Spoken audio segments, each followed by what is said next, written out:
University of Wisconsin System Board of Regents to order. Would the Secretary please read the roll? Regent Bartel. Regent Bradley. Here.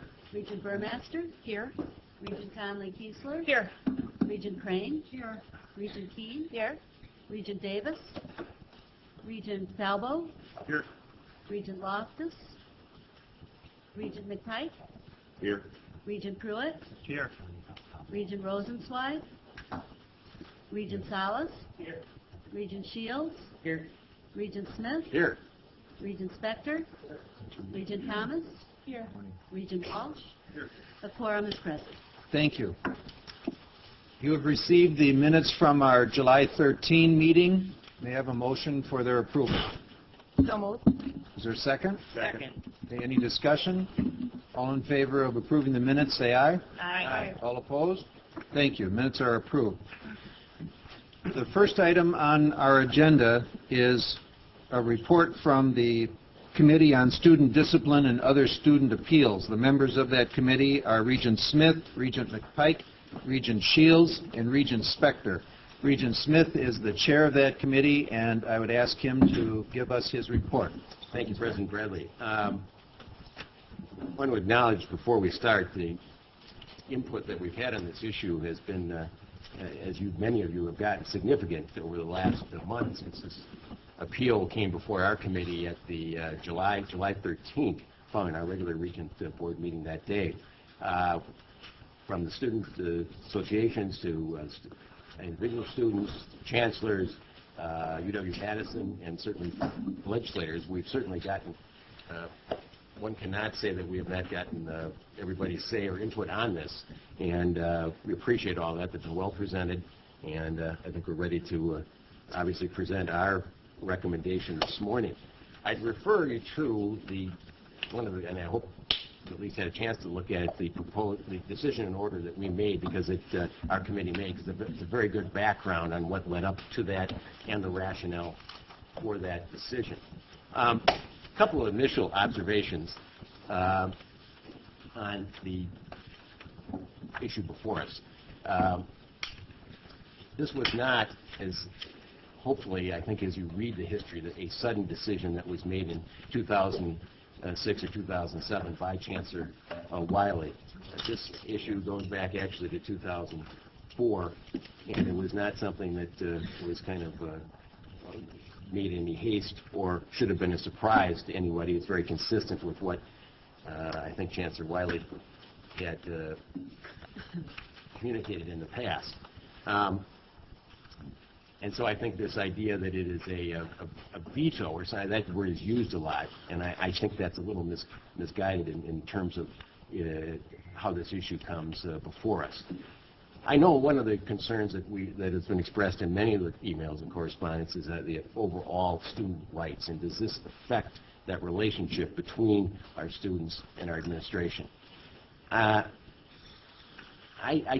hope, and something we talked about at our committee meeting with Regent McPike and Regent Shields were present, and I don't see it, I hope, as changing that dynamic, changing any of the balance between our students and their participation in whether it be the seg fee discussion or other areas. At least the way I read the statutes is that the chancellor has that ultimate authority, but there's always going to be a good deal of discussion and input by our students, and I think there was on this. There was ultimately a disagreement. I don't think that's going to change no matter how we come out today.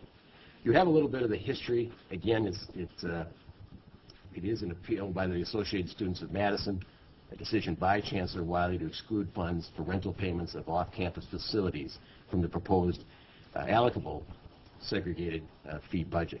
As President Bradley said, it was referred to our committee. We held a hearing. We had written submissions before our meeting on July 13th. There were oral presentations, and excellent presentations were made by both the students and by UW-Madison. That day, we decided that day that we wanted to allow more time for any additional submissions. People hadn't felt that they hadn't had a chance, and we did get a number of additional submissions between July 13th and our meeting on August 1st, when we will came up with the decision and order that you have. And again, we heard from a variety of people. For a number of years, UW-Madison has allowed the use of allocable segregated fees for rental payments for off-campus facilities.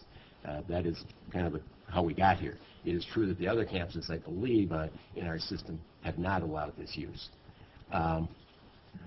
In 2004, Pat Brady issued a memorandum stating that the allocable segregated fee should not be used for improvements, maintenance, or overhead expenses in facilities that are not owned, leased, or otherwise controlled by the university.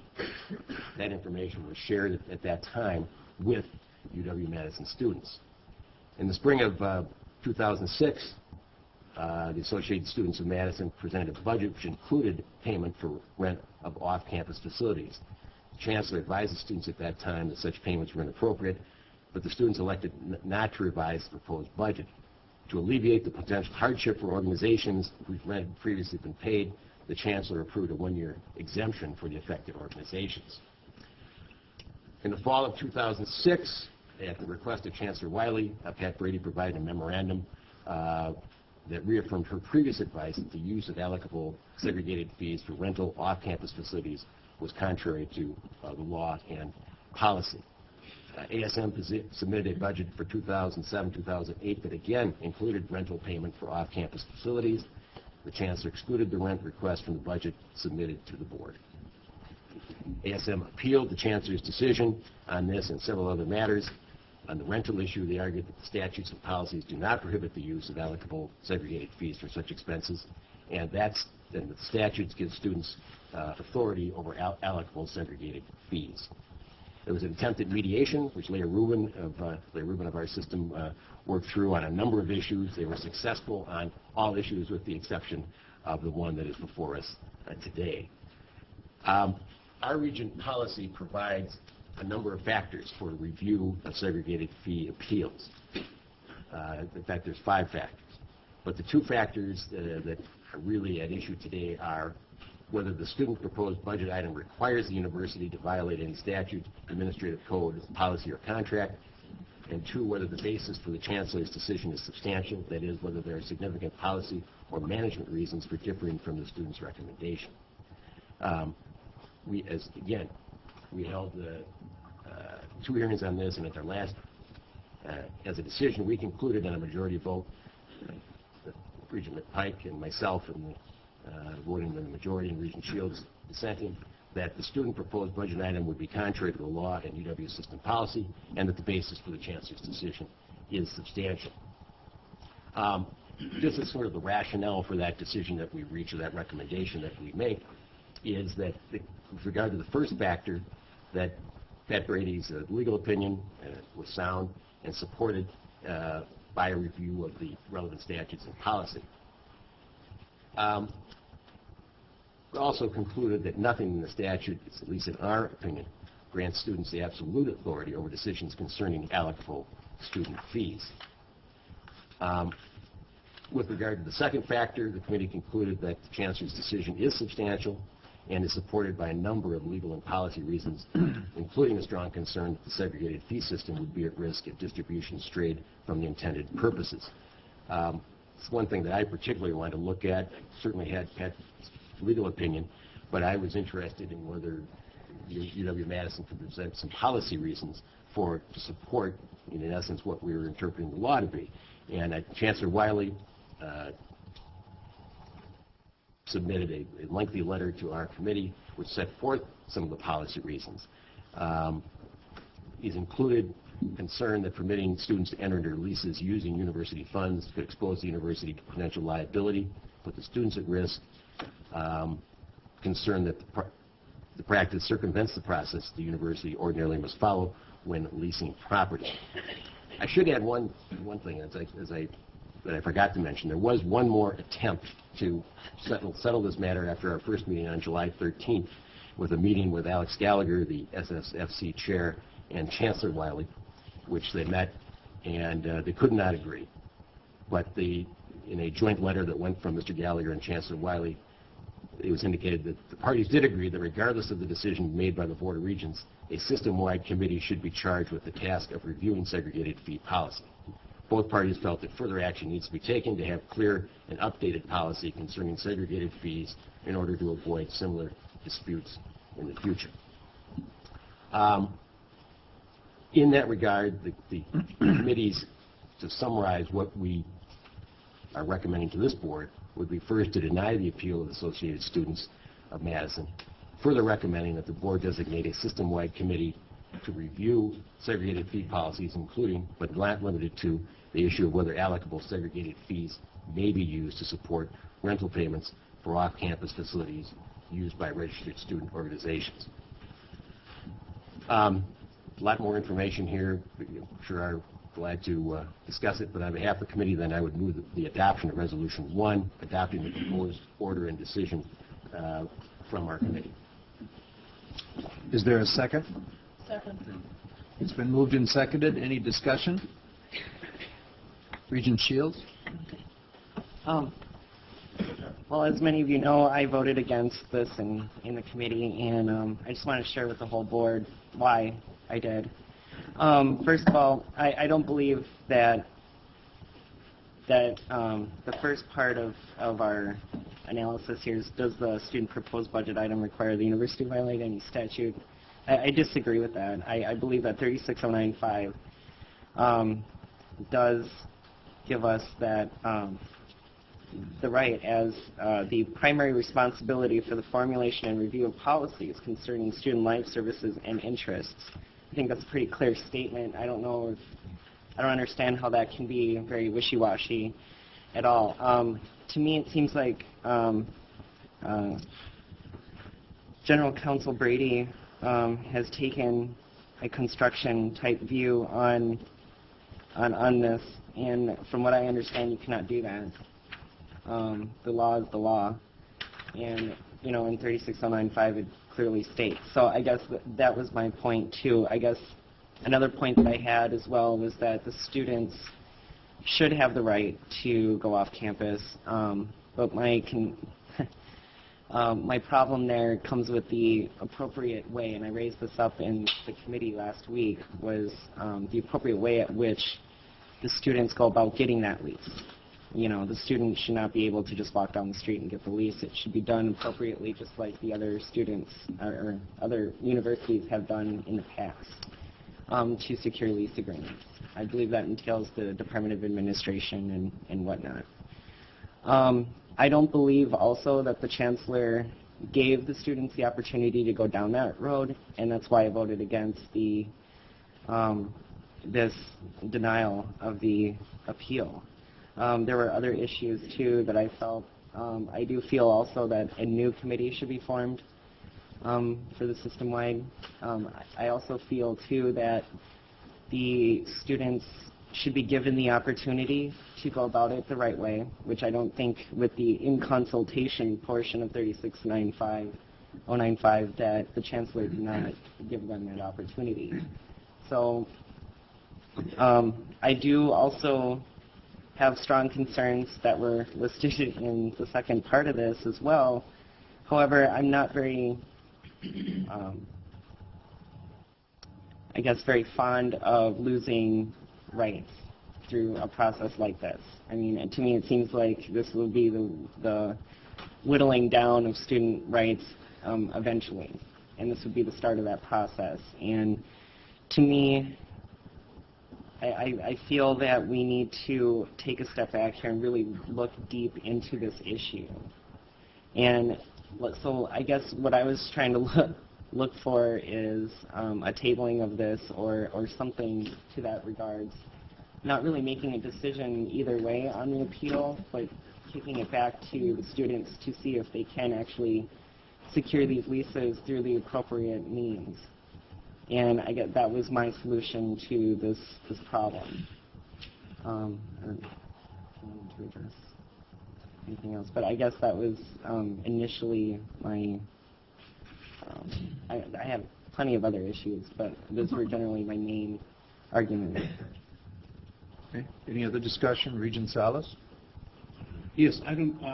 In regards to Regent Shields' recommendation that the motion be tabled, I don't know what the procedure would be, but there appears to be a recommendation from the committee that this issue be studied further, and that I certainly agree with. I think that this resolution before us is inopportune.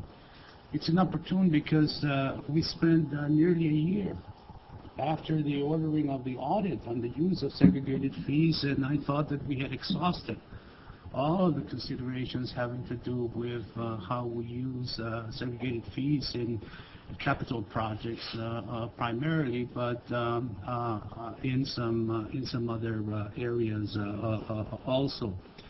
And while the audit was being conducted on segregated fees, the committee that I chair, that is the Fiscal Planning and Funding Committee, flagged all capital projects that we recommended for your consideration, even before the audit was done, because we wanted Regent Loftus, my buddy here next door, Regent Emeritus Seminar, isn't that wonderful to see you able to say that? And others who were concerned about student input in the use of fees, and to give the rest of the fellow regents an opportunity to review the projects that we were recommending. And I am confident in saying that every single budget, capital budget, that is in the 07-09 budget was reviewed for the purposes of the use of seg fees. When the preliminary audit came out and we discussed it upstairs, we had extensive input, not only from the regions, but from student organizations. And finally at Parkside, earlier this spring, Regent Vice President Pruitt and I shared that committee when he was head of the Finance Committee. And I recall one very specific discussion that we had in regards to segregated fees. That it was not advisory, that the student input was formative. And I recall that word because we wanted to make sure that that students were the primary group that would determine how these funds would be spent. Now, recently we've had a number of letters coming from friends of ours, stakeholders throughout the state, including members of the legislature. And the reason I say it's an opportunity is because we're in the middle of the budget process. And this matter should not be misunderstood. And there's a lot of misinformation or lack of information on this matter. And I think if the regions are prepared to undertake further review, then we should table this resolution. We can make provisions to satisfy both of the parties, or that is, if Chancellor Wiley doesn't want to allow any additional so-called off-campus rental orgs to receive future funds, we could consider that. We can continue those that are being funded until the final review is considered. But I'm really very concerned about the timeliness of this resolution, especially in light of how many months we've spent trying to resolve this issue, and then for it to come up in this matter right in the middle of the budget, particularly when the students are not present. I'm just very concerned about moving affirmatively on this resolution. Regent Rosenzweig. Thank you. I've sat in on those meetings with my colleague Regent Salas, and I came away from our discussions of the audit with a slightly different take. And I have to be honest about it, and I think I made a statement when we were in Parkside at the meeting that I have been concerned about the growth in segregated fees and perhaps not being particularly clear about where that was taking us. Now, as to the authority of the students and their ability to make the decisions, that seems to be the question today. And I guess I was struck by our resolution and some of the detail related to related to the court decision that Pat Brady, our legal counsel, referred to. And I guess I'd like to know, as we have this discussion, a little bit more about what those issues are surrounding it. And I too share the concern about the legislature, because clearly I have a stack of letters. I've had conversations with legislators who are concerned about this. So I think a clear airing of the issue is important, and I applaud the chair for bringing it to us for that full discussion. I guess if I wouldn't feel comfortable tabling the motion at this moment without a clear understanding of where we would be taking this issue, because I think it's timely to actually talk about it. Perhaps it shouldn't be coming to us in exactly this, on this particular issue. But I think it is here. We ought to have that conversation, and I would like to hear our legal counsel talk a little bit more about the issues surrounding the court case and her understanding of where we are vis-a-vis this particular issue and further issues. Regent Davis? I echo Regent Wilson-Twice's request that Pat elaborate a little bit more about Southburn, because I'm not really, I'd like to know a little bit more tangibly how it's connected to the decision, or not decision, what do you want to call it, opinion that she rendered years ago. And to that end, my question is, if Pat issued an opinion in 2004, if I understand it, was there a reaction from the students then when it was communicated? My understanding from what I read was that the decision and why was and what its import is to the UW-Madison was communicated to UW-Madison the first time in 2004, reiterated in 2006. And so my question is, what was the reaction then? Because I don't quite get that this is just popping up this year. It feels as though it's been known that this is the position from a legal standpoint for a few years, so I'm confused as to why it's being viewed as a surprise in terms of the interpretation of the state statutes. So I'd like to, I don't know who I'm asking that of, but... Well, before we take another question as part of our discussion, is there somebody who could comment on that? Pat? Microphone, but anyway. The 2004 letter actually was more prompted by the Southworth case. The Southworth case in the Supreme Court held that we could require students to pay allocable segregated fees. That was the issue there. The students who brought the case had said they felt that being required to pay those fees violated their First Amendment rights because some of that money was used to support organizations with which they disagreed. The Supreme Court ruled in our favor, saying that we could compel the payment of those fees to support a forum for free expression for our students. But the qualification on that was to protect the First Amendment rights of the students who objected, that we had to operate that forum in a viewpoint-neutral manner, which then was the subject of additional litigation, which took us back to the Seventh Circuit Court of Appeals on 2 subsequent occasions. But at any rate, as a result of that litigation, we changed a number of policies, and we arrived at an understanding of how we would operate the forum.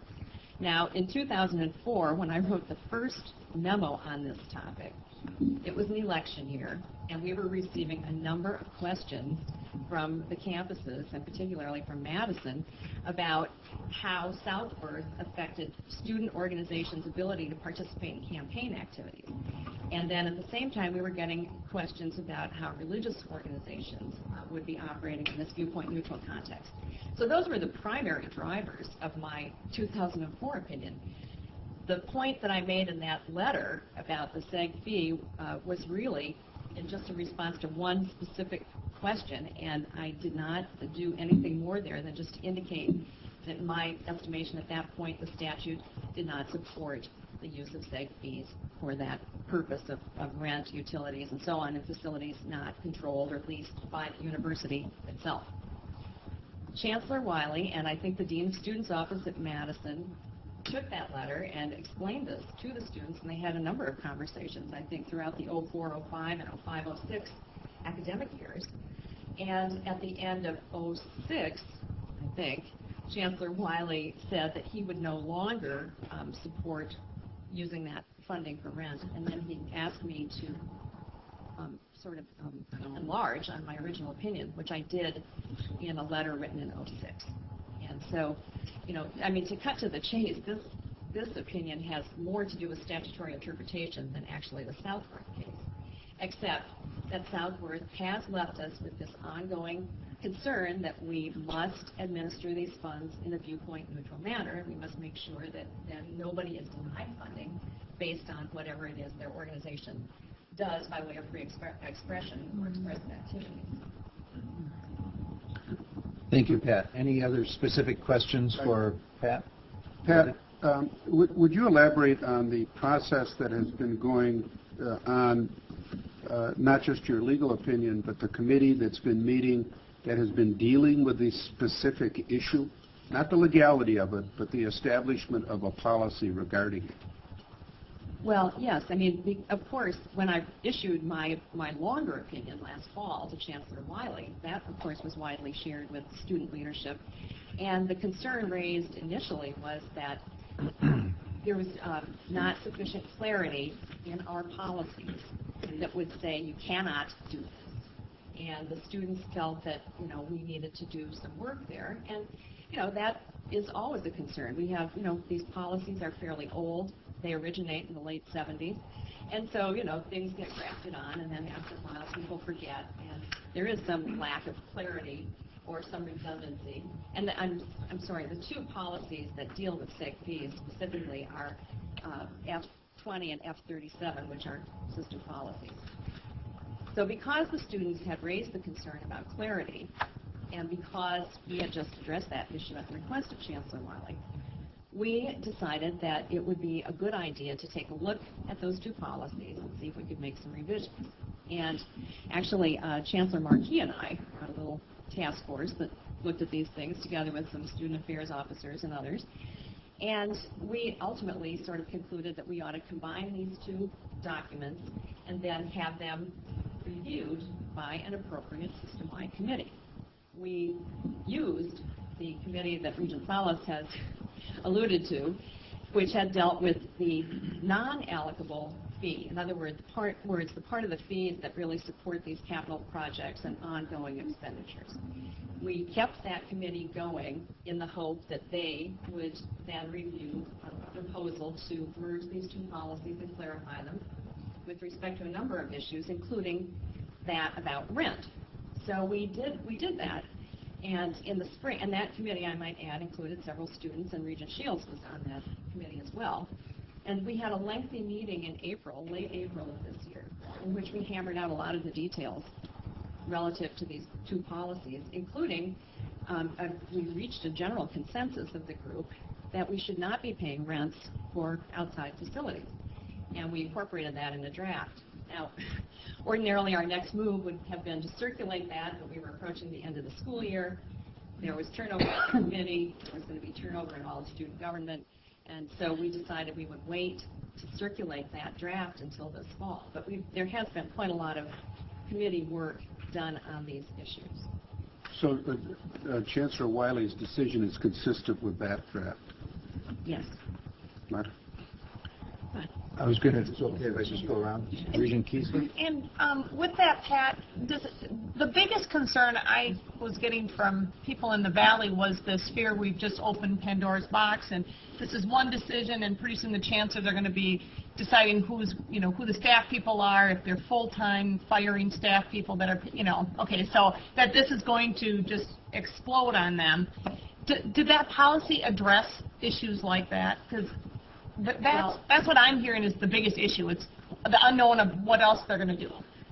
I think the policy didn't address issues like that, but I do think that the process that we've tried to follow has included students at every stage.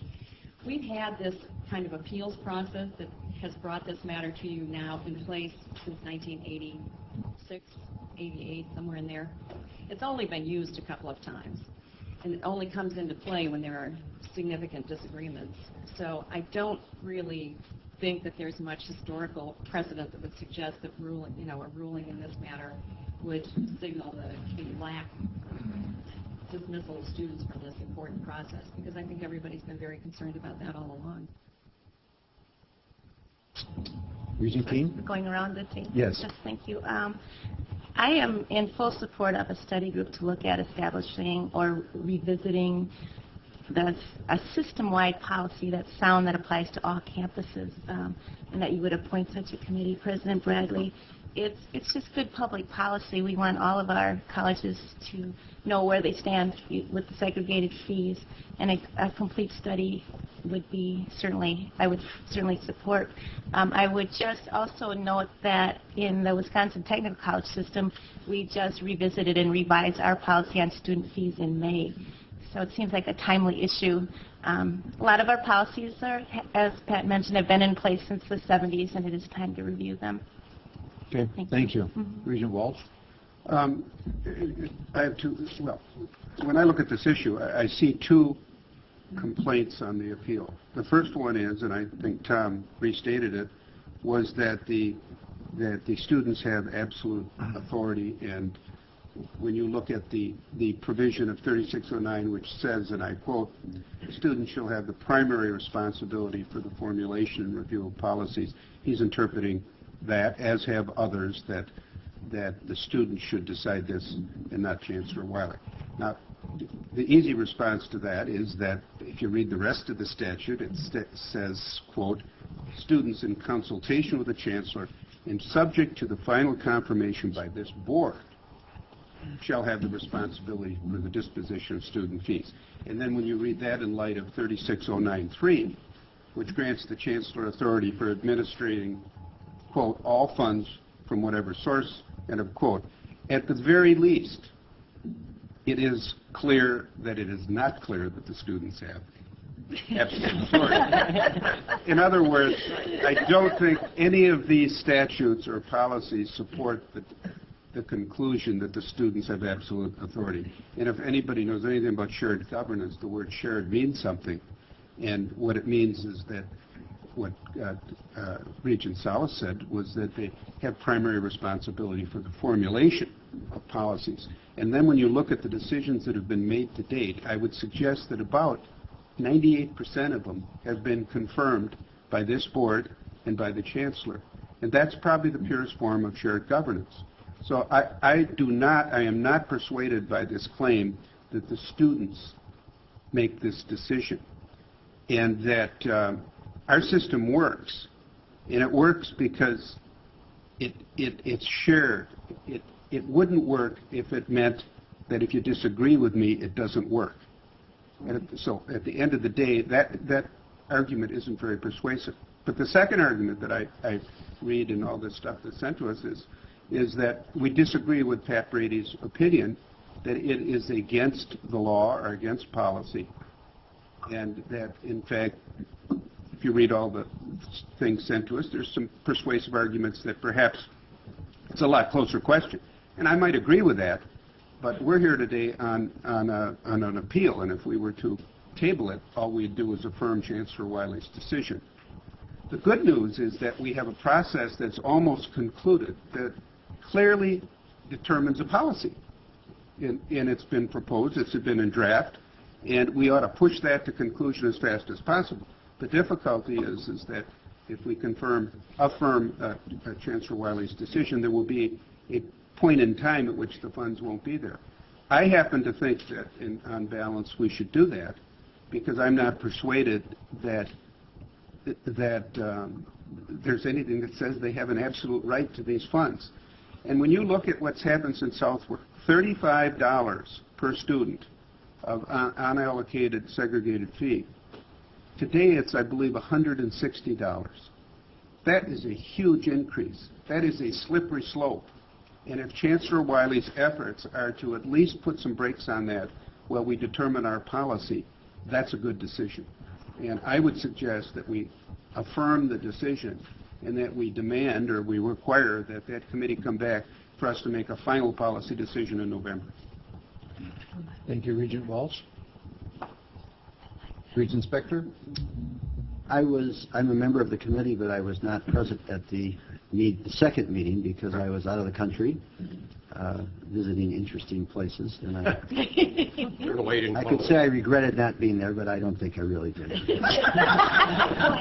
Met with my grandchildren to Scotland and had a wonderful time. But had I been there, I would have voted with the majority. And I thought it would be useful for 1 minute just to say why. I think the decision isn't to me is it is not some great attack on shared governance. If anything, I think the students played an extremely meaningful role in this. Their presentation the day that I was there on the 13th was terrific. The facts that were developed as to the role they had played was impressive. I think what happened here, in effect, and lawyers are more used to this than others sometimes, is there was an intervening cause that came up, and that was Pat's opinion. And Pat's opinion staked out a position as to what the law was, and once the law was stated that way, then the consultation factor became frustrated in a way, but that's what happens when there's a statement of a legal position. My own view is that Pat's position should be sustained in this case, but only where we also have our region president agree, as many of you have been saying, that we will follow up strongly with a committee that will deal with not only the issue perhaps of rental for off-campus facilities, but questions of whether or not employees of such organizations may be non-university employees. That issue came up at the July 13th meeting as well, and maybe there are others. And I think we should err on the side of breadth on that and come back with what the numbers were, whatever they are, of our policies. Take a good hard look in light of current realities, make sure there's strong current student involvement, and do what I think all of you are hoping we will do. But in the meantime, I think we should go ahead and sustain this particular decision because under the process, as David said, it's here in this narrow way. It's not here saying should we get rid of shared governance in the least. I think it's just the opposite. It shows how strong it is, except we have this very narrow issue of Pat's opinion and what we should do in the future for the public policy aspects of these fees and what they will be. So I hope we will vote in support of Brent's motion. Okay, I've been keeping a list of what I'm hearing you asking as far as the types of issues that this committee would address. Any other discussion? Regent Talbot? A couple of things. I think it's a battle in a war type thing. From what I'm hearing. And I applaud the student organization for taking it to this level and doing whatever they feel they need to do to win the war, even if they lose this battle that's before us today. But the question I have is, what happens to the segregated fees that in the past have supported these lease payments?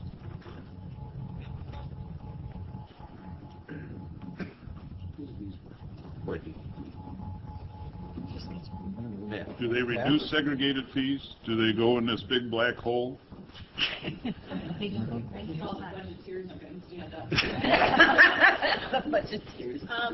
What happens is that under Chancellor Wiley's recommendation to the board, the fees would actually be lower than they would be if we included those payments. So whatever amount went towards those lease payments in the past will reduce segregated fees. Yes. $1 something, I think. Yeah, exactly. Well, it's more of a ideology than the amount. Correct. Okay. Regent Thomas. Good morning. I have several concerns about upholding this decision based on the role of student decision in the allocation of the allocable segregated fees. Just to be clear, this is 22% of the segregated fees that UW-Madison collects each year. So it's $6.9 million. And that number has decreased $1 million in the last year. as the result of student decision to decrease the amount they're charging themselves, and represents a continuing process of evaluating the way allocations happen. There's been talk about liability issues with off-campus renting, and in my understanding of consulting with students, the liability that they currently foresee, or that they currently understand, is the liability in these lease agreements, is the liability on the part of the rentor, the person that owns the property that's being occupied by these student groups, which wouldn't mean that it, or at least that part of the liability wouldn't be a liability on the university's part. Another concern, going back to the student role in this shared governance system, I think that our state statutes don't necessarily give there's some discrepancy and some clear statement of shared governance in them. So students perhaps do not have unilateral control over these monies, but there is a clear intent in the statutes that students participate wholly and actively in that process. And it is my understanding of this limitation on students' ability to allocate funds towards rent that would diminish that statutory right to be in that full part of the process in a different way than we've seen before. It would be a different precedent to say that students couldn't allocate fees in this way. Now, I've also talked with student leaders at Madison, and they are concerned about the direction segregated fees are going, and we've heard this morning a call about needing to reevaluate the way the fees are allocated. And I think that what I've heard is that the students are willing to be part of that process and to embark on that in the very near future. But I'm worried that making this decision about this one concern out of many concerns is a dangerous step in the wrong direction and really patches up a hole in a much larger problem or a much larger concern. And the way to deal with that concern is to have that full and open participation of the students in a way that will create rules and regulations and policies that students have supported and students have helped to frame and will therefore uphold in their own actions later.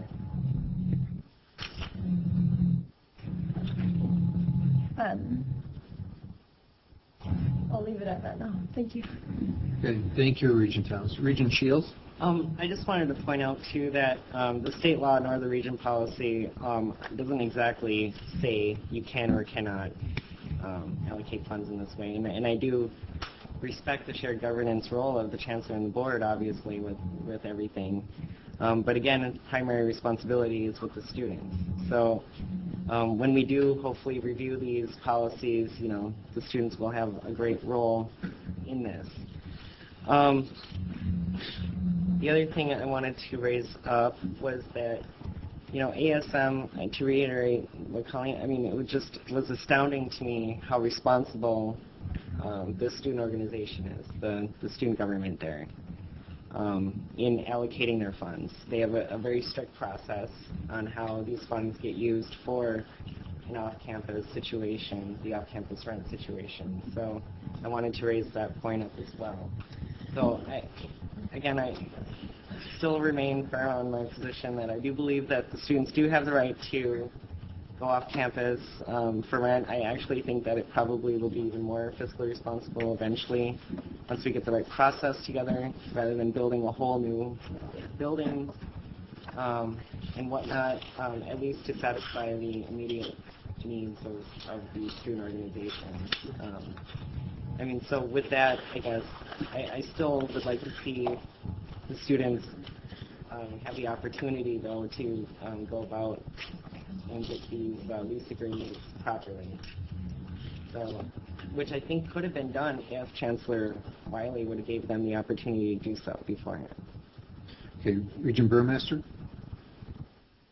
That's what I wanted a little bit more clarification on, because I have heard also from not only our student regents, but from many others, as we have, that perhaps this could still be solved, this issue. I mean, we've heard people say there is such a good track record related to shared governance, and so many issues were resolved, which I think speaks to the good intentions of all parties around shared governance. And I wonder, down the road also, isn't there a plan for on-campus availability of some on-campus space that could be quite good, that perhaps students would be very eager to be there, so it doesn't seem like it's something that may resolve itself down the road as well.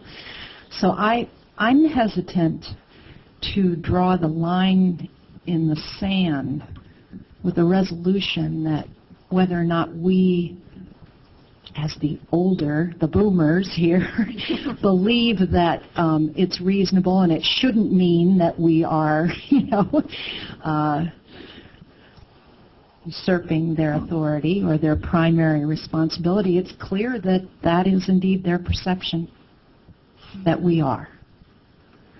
And so I'm wondering, I heard Regent Walsh say that tabling isn't a good idea. I heard Regent Salas say that perhaps it was.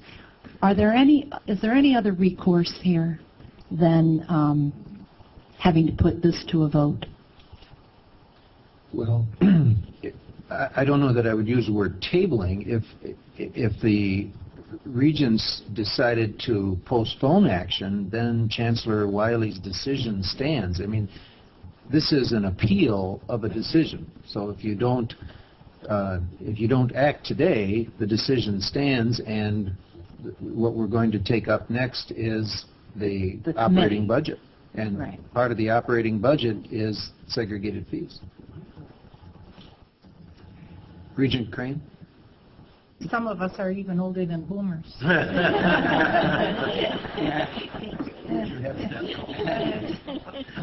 And at the risk of sounding like that,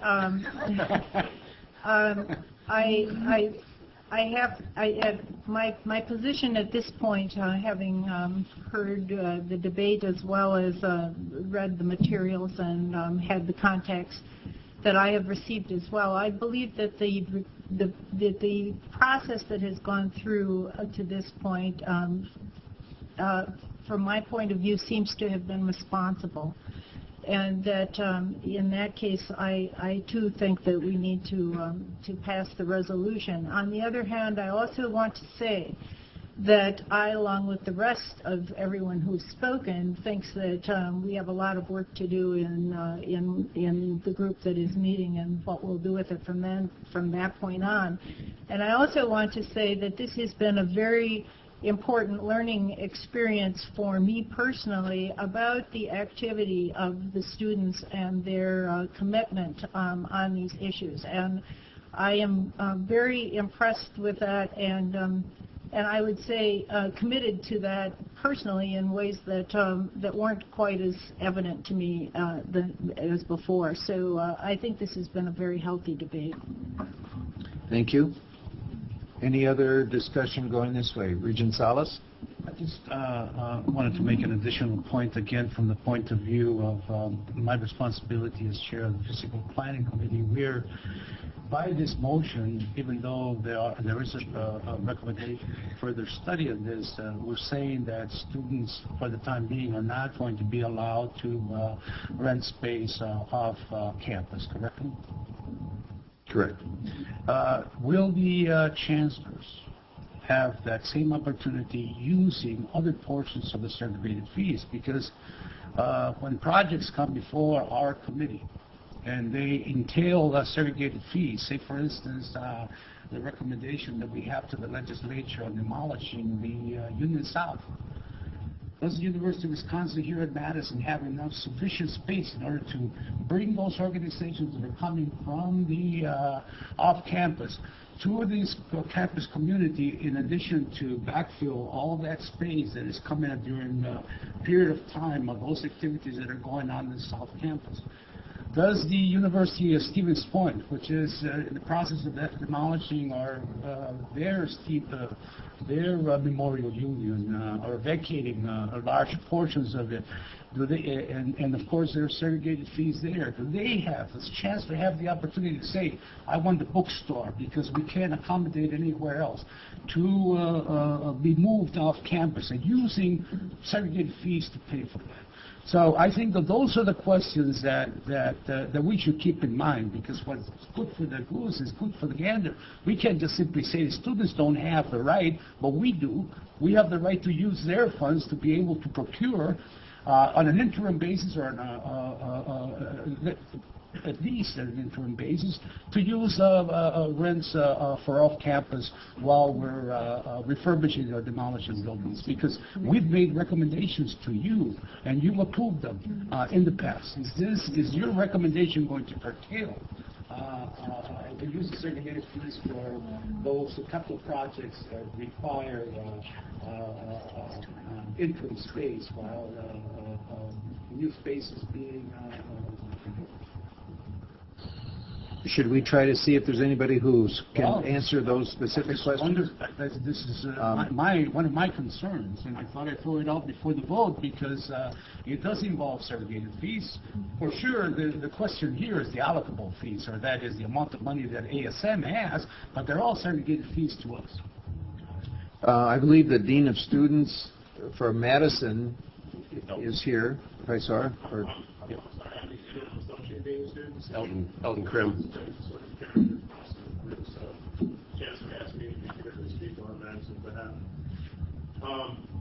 In response to the question that's at hand right now, in response to the question that's at hand right now, the university is working hard to find spaces on campus for organizations that have been displaced. We got a commitment from the director of the student union to reallocate some space for two of those organizations, and then we had an existing lease ourselves with an off-campus location where we're going to continue to put two student organizations. With respect to questions about these other projects, each of those projects, as I understand it, goes through a shared governance process, and so when the director of the union is looking to build a new union and get students on board, he has to go through, in fact, had to go through a referendum process in which the students actually had a very large voice, a very large opportunity to say whether or not this is a project that they supported, they wanted to support financially. And so my assertion would be that that would continue, and at each new opportunity that would happen, they would have to go through some sort of shared governance process where the students would decide whether or not it was to their benefit to support it or not. While I have the mic, I guess I want to sort of lay something out. I've had the opportunity over the past few years to watch student government, and especially SSFC, debate these issues, and I think the students are very responsible in the actions that they take, for the most part. I think the system, though, has threats, and this is what we're concerned about. The biggest one is the impact of the Southport decision and how it actually plays out when the students are debating these issues. They're able to make cuts, sort of what I would call micro cuts, and if they do enough of those, they can add up to a reduction in overall funds. But organizations, by and large, can't be told no if they can't be funded. They get charged, students get charged with violations of viewpoint neutrality. They go through their judicial processes, and they have sufficient case law in their own student process that those cases are almost always overturned. And so one of our biggest concerns right now is that we think that there is danger that the system will be co-opted by organizations, outside organizations that have affiliations with students. So there's a student organization that's kind of a front organization. There's a nonprofit organization of some sort that wants to fund a center or wants to fund some other entity, and they apply to student government as a source of resources for them. They get the students to pay rent for their facility. They can have that contribute to the equity of their own facilities. Some of these organizations are religious in nature, and of course, one organization gets approved and manages to get through this process. There's a great concern about exponential proliferation of this particular loophole in the process. And this is one of the reasons why we think that we really need to put a stop to allowing students to have off-campus facilities. The other concern about this process is just the growth of the organizations themselves. We have really bright students, and our organizations grow sometimes at a prolific rate. And we've got organizations that have many members. There's up to 60 students that are involved in the organization, which we actually think is a good thing, except that the off-campus facilities is not just that they want an office space or cubicle or workspace or a table, but they want workstations, they want office equipment, they want a space, in some cases, larger than many of our administrative offices have in order to support the activities of the organization. And there really isn't much of a way to limit this growth if we continue to allow the pursuit of off-campus facilities. The last thing I'll say is that we have a student activity center that's being built. I think it's due to open in 2009. It's ASM's project. And we're really trying hard to make sure that the students are looking at that space as the place where student organizations will have their activities, will have their meeting spaces. It's a beautiful facility, and we're hoping that it meets their needs. But we also have, I think, a commitment from Director Von Union to assist us, if at all possible, with the location of our student organizations on campus. So as you're debating this, I guess I want you to place a little more weight on the threats that are facing the overall system. And I don't think they're just local. It may start here in Madison, but it's potentially statewide. Okay, thank you. If I could ask Chancellor Bunnell, if you, Chancellor, have a response to Regent Salas's question and the example he gave about UW-Stevens Point? Yes, thank you, Regent Salas. As you know, we closed our bookstore, and the plan that we had in closing that whole facility of the student union, the students were in favor of and supported the use of segregated fees to rent space for the bookstore because we didn't have a space on campus, and they knew they needed a bookstore where they could get their textbooks. So they were very much a part of that decision. It was not a unilateral decision that I had to make. And I didn't imply that whatsoever. The only point I was making, Regent President, is that there are cases where, in this particular case in the Stevens Point, students agreed that segregated fees could be used to go off campus. I'm just looking at the implications for capital projects that are ongoing and capital projects in the future, and there are proposals, and we have funded proposals for off-campus, using of segregated fees for off-campus. In this case, the Chancellor had the collaboration of the students, but I'm just saying, you are by making this resolution saying that students can't go. Are you saying that the Chancellor can, and that in the future that Chancellor has to go to the respective student organization to authorize the going off campus, just like the Chancellor did at Stevens Point? I don't know the answer to that question. Pat? How would you interpret that? I think we're talking about two different things. There's the allocable part of the segregated fees, and there's the non-allocable part. There are separate processes, student involvement in both of those. The part that your committee has worked with, and probably I think what Chancellor Bunnell is referring to, is the sort of process where we, the university, are engaged as the institution in the process of leasing facilities, building facilities, and so on for ourselves. What we're talking about here in the allocable fee is the question whether students can designate allocable fee for rents that are going to support payments to leases that are entered into by third-party organizations, not the university. So it's a different kind of situation. The statute, excuse me, may I ask Councilor, the statute doesn't distinguish between allocable and non-allocable fees in terms of student input. No, the statute talks about students having the authority or primary input into what is really the allocable fee. The non-allocable fee there have always been non-allocable fees that the university itself committed for, but the statute refers really to the allocable fee. But given that, the concern has always been that when student fees are being used to support these major capital projects, we want the input, and therefore, over the course of time, the involvement of students in the process of approving these capital planning projects has grown, and we have, more formalized that over the 30 years since merger. Well, I've heard enough to convince me that we need a system-wide committee to address these issues. We've got a very serious problem. I'd like to allow Regents to continue the discussion. We do have some time constraints. Regent Loftus? Well, just an inquiry. What is the question before the board? The question before the board is whether to approve the recommendation of Regent Smith's committee, and that recommendation is that we uphold Chancellor Wiley's decision. So to uphold the Chancellor, we would vote in the affirmative on this question. Correct. And is it in order to make a motion to end debate? It is in order. And that motion would require a second?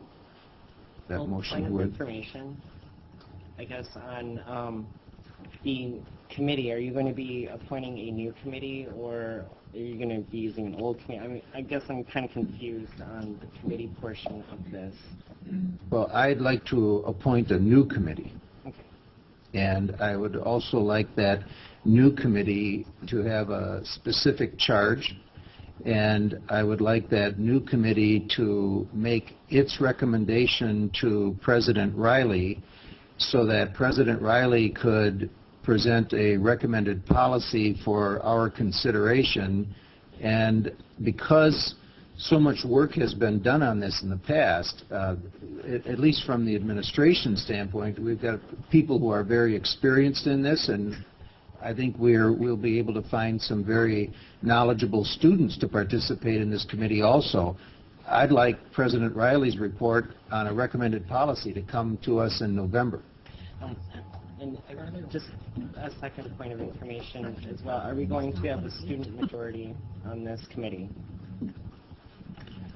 I haven't thought about the composition of the committee. I don't know who, I know some of the people, but I don't know everybody who has participated on the committee that Vice President Durkin appointed. I'd like to talk to her about who those people were. I'd be happy to consult with you about the composition of the committee.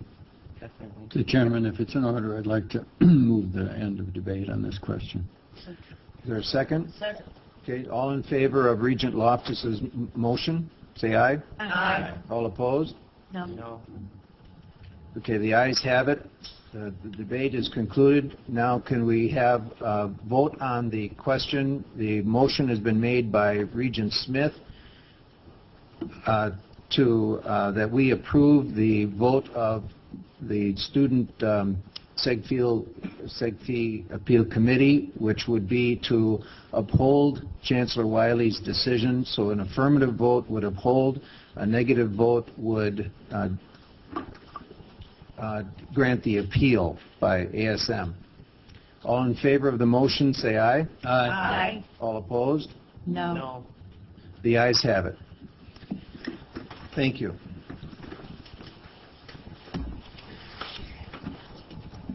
And if anybody other than Regent Shields would like to be involved in this committee, I would like to have you contact me soon.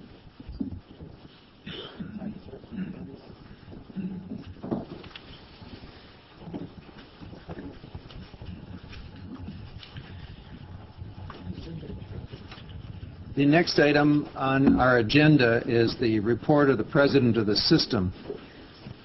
I'm going to ask President Riley to present his recommendation for an operating budget and also for tuition rates for 2007 and 2008.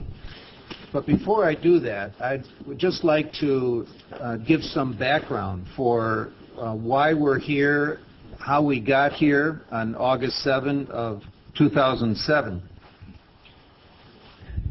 We have discussed and we have concluded as a board that if Wisconsin is going to achieve economic prosperity as we go forward in this century, we're going to have a larger percentage of our population with college degrees.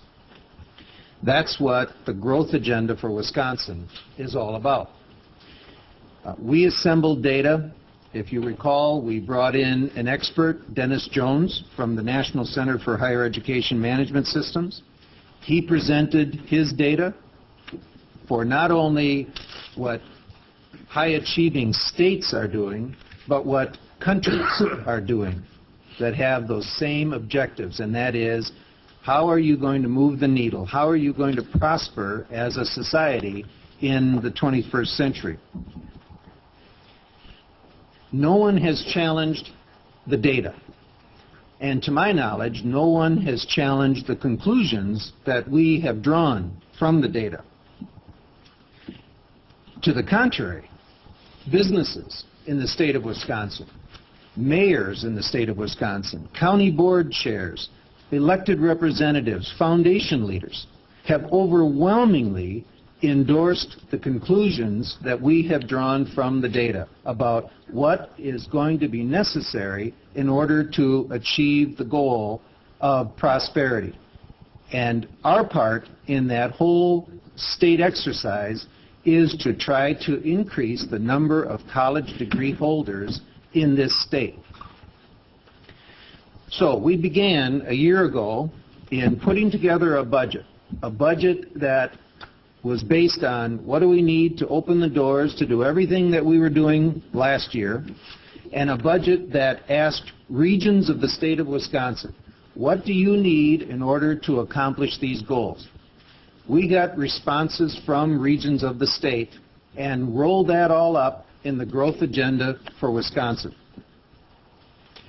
In December, we passed that budget and sent it to the state. We asked the state as part of that to fully fund our pay plan for our faculty and our academic staff. What we wanted to do was specifically to close the gap that has been increasing as to the pay of our professors and academic staff on our campuses in comparison with the markets where they compete for jobs, where we compete for talented faculty and staff. What we wanted to do specifically was stem this dramatic outflow of talent on our campuses and in our institutions from our state. And by asking the state to fully fund this pay plan, what we were trying to do was preserve the quality of the education that we are offering for this state and not ask the students to shoulder the burden for preserving that quality through faculty and academic staff. Based on our projections, and I would say our conservative projections, we estimated that our faculty and our staff would need increases of 5.23% in each of the next 4 years in order to adequately close that gap. Now move to 2007. In February, Governor Doyle released his proposed budget. And in that process, he reflected Department of Administration estimates that energy costs were going to rise. We are a large consumer of energy with all of our buildings, all of our facilities. That certainly was going to affect us. Keep moving down the process to June, just a couple of months ago, when the Committee on Joint Finance looked at our budget. It was the first time that legislative leaders had an opportunity to look at the data and to look at the conclusions that we had drawn from the data. With that first opportunity to look at what we were proposing to move the needle and make our state get into the 21st century successfully, this bipartisan committee 8 Republicans, 8 Democrats, voted 14-2 to approve the growth agenda for Wisconsin. And on our capital budget, they voted 16-0. Then the budget bill moved to the Senate, and the Senate acted to preserve today's academic programs, preserve the level of student services that we had been providing, and it left in place a budget that would allow us to have a 3.3% tuition covering our basic operating budget. And in keeping with past budget process, this tuition level in our operating budget did not account for the faculty and academic staff pay plan.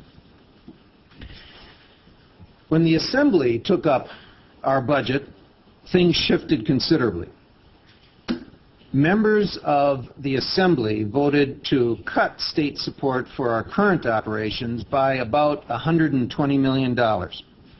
And it also proposed that we freeze tuition at a 4% rate.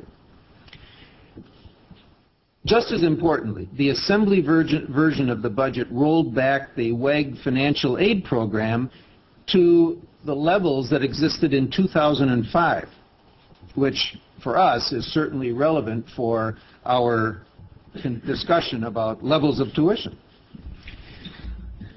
A number of us have been advocating in our communities throughout the state for our strong opinions on what we feel is necessary, about the conclusions that we have drawn from the data and what's going to be necessary. You've seen in your materials, Regent Bartell wrote a letter to the editor that appeared in the Capital Times. Regent Crane wrote a letter to the editor giving her opinions, and that appeared in the Green Bay Press Gazette. I wrote an editorial, and that appeared in the Wausau Daily Herald. It's my understanding that Regent Smith is intending to express his opinions in his community. Regent Connolly Kiesler, it's my understanding, is also working on doing the same thing to express her opinions. We've also heard from our Regent alumni, people who have sat in these seats and struggled with the same types of issues. And if you saw yesterday, former Regent Sheldon Lubar published an editorial in the Milwaukee Journal-Sentinel strongly arguing in favor of the same conclusions that we have drawn and have been advocating for. And I know that other regents have expressed their interest in setting forth their views in public speaking and also in writing. President Riley has been active in the same effort. His op-ed piece appeared in the Wisconsin State Journal. Chancellors have been very active in explaining the regional basis for the growth agenda for Wisconsin and how we have regional solutions for regional issues to move this state forward. President Riley and I also appeared on Wisconsin Public Radio to discuss the work that we've been doing and take questions from callers around the state. And President Riley also appeared on Wisconsin Public Television's Here and Now program to promote the growth agenda.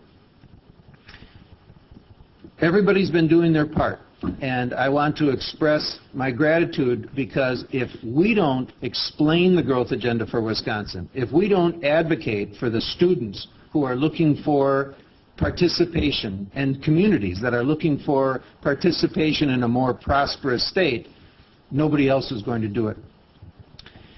So I'm going to ask President Riley to present his proposal, explain the circumstances we find ourselves in with adopting a budget for this biennium. As you listen to President Riley's proposal, I would just ask you to keep in mind what Chapter 36 delegates to us, and that is the responsibility to determine the needs for higher education in the state of Wisconsin. And also keep in mind our stated goals. Listen to this proposal. If you've got a better proposal about how to accomplish our goals, this is the time to speak up. President Riley, could you give us your recommendation about how we're going to accomplish these goals? Thank you, President Bradley. Good morning, everybody. And to just preliminary comment before I jump into the budget presentation, I think most of you will recall the poem that I read at last month's meeting called Summer Morning by Charles Simic. Well, shortly after our last meeting, Charles Simic was appointed the next Poet Laureate of the United States. And there's no cause and effect necessarily there. But I did want to say, President Bradley, that there is no substitute for good taste and sound aesthetic judgment. Another preliminary comment. The new president of United Council and I, Jeff Allen, had an opportunity to meet yesterday afternoon, spend about an hour talking about a wide range of things, and Jeff is here with us today. I wanted to take the opportunity to introduce him. Jeff, over there. Welcome.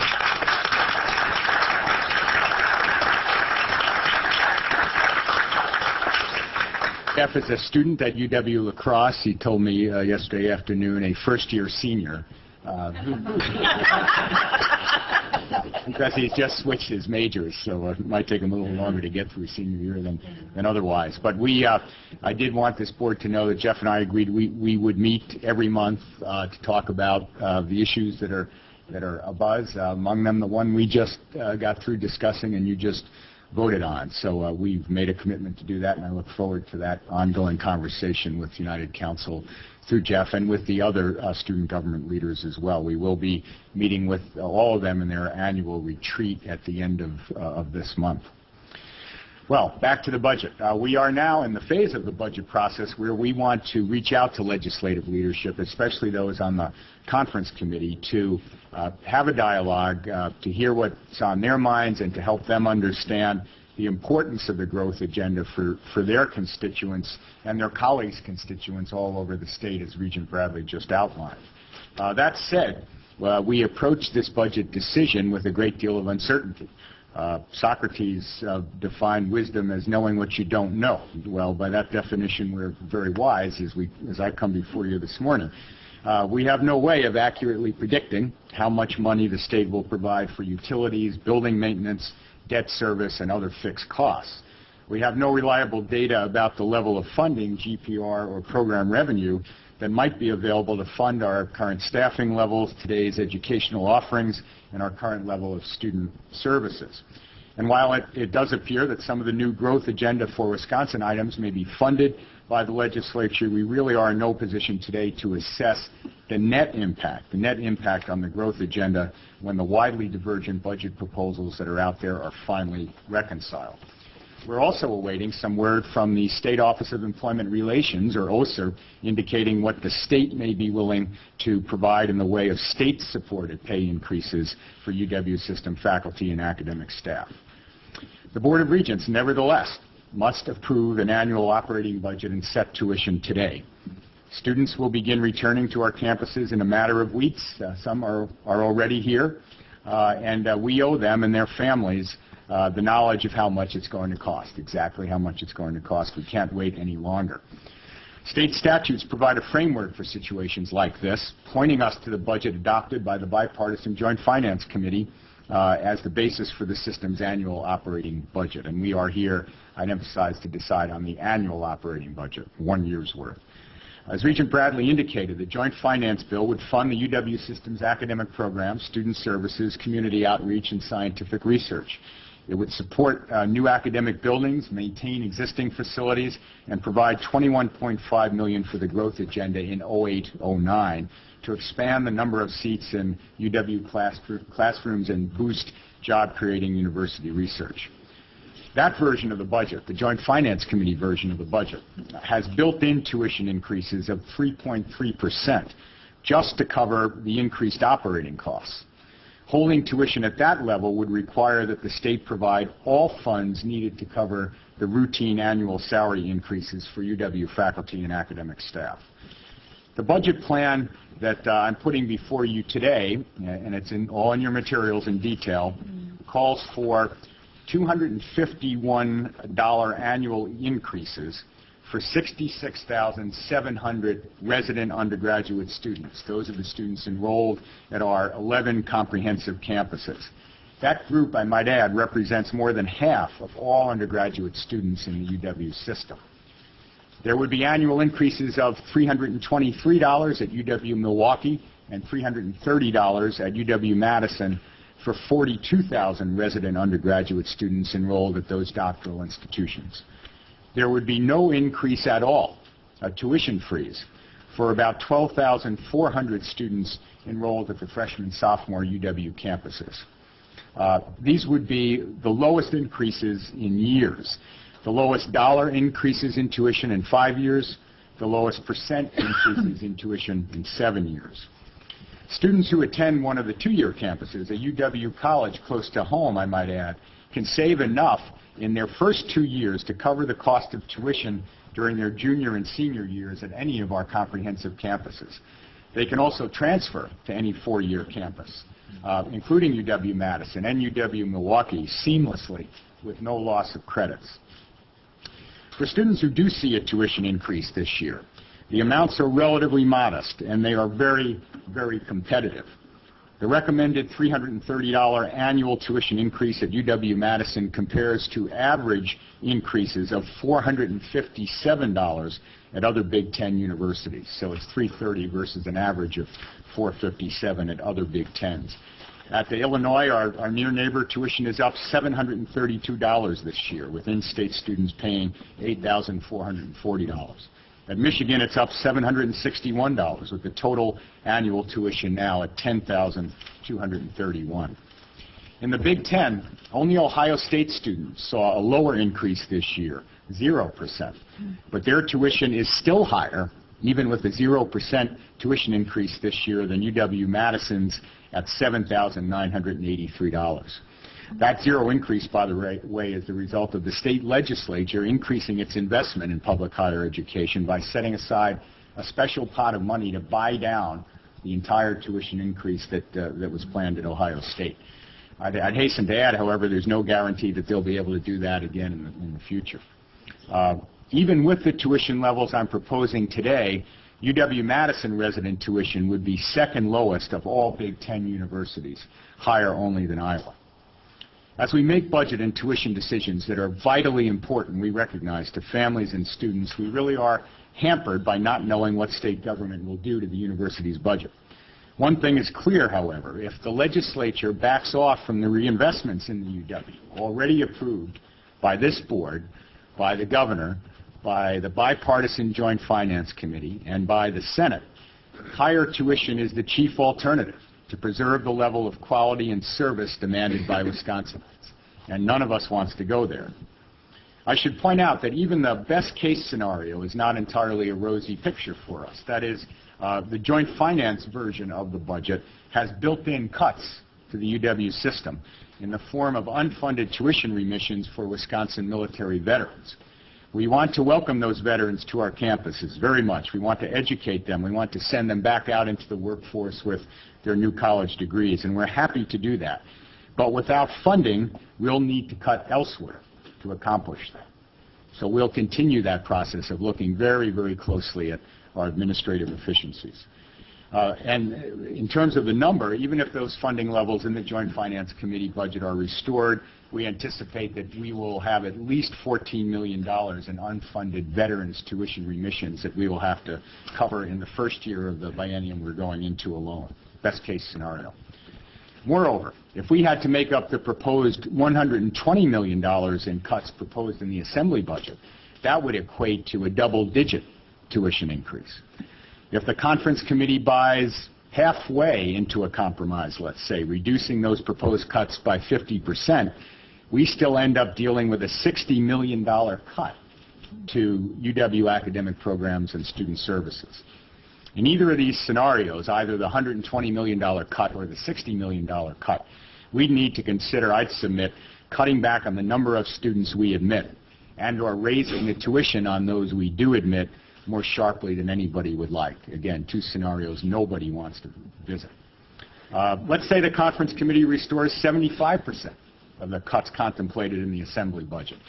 The remaining cuts would still be more than offset all of the new money provided for the growth agenda. That would leave us smack where we are right now at the status quo.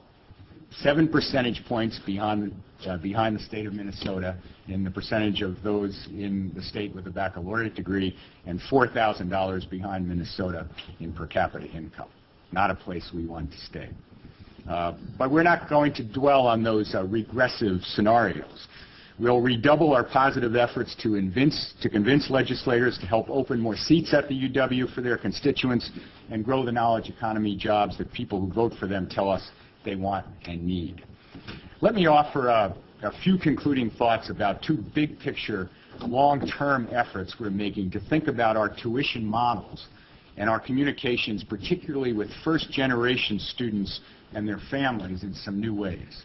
Both of these efforts are aimed at one of the core goals of the growth agenda, broadening the availability of successful post-secondary education to more Wisconsin citizens. First, regarding tuition models. You're aware that we have a group that includes Regents Crane and Regent Falbo looking at our tuition and financial aid policies and practices. I've asked that group to consider possible new approaches in this arena, including the University of Minnesota model, which would tie the rate of tuition increase to family income.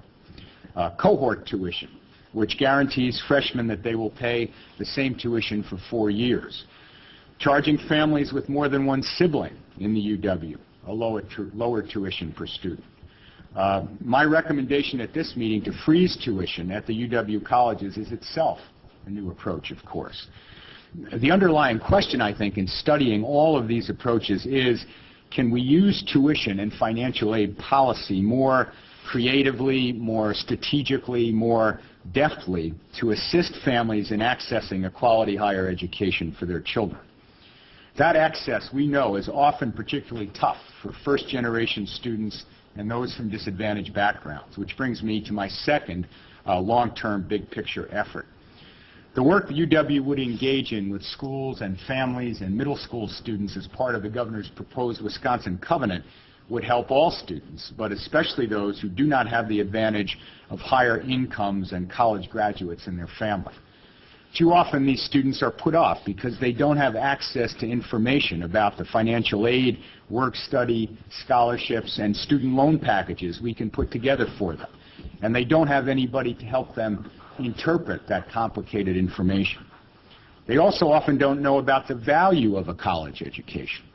In monetary terms, we expect college grads to earn $1 million more over their working lifetime than those with high school diplomas alone. $1 million. We in higher education need to do a much better job of getting these words out.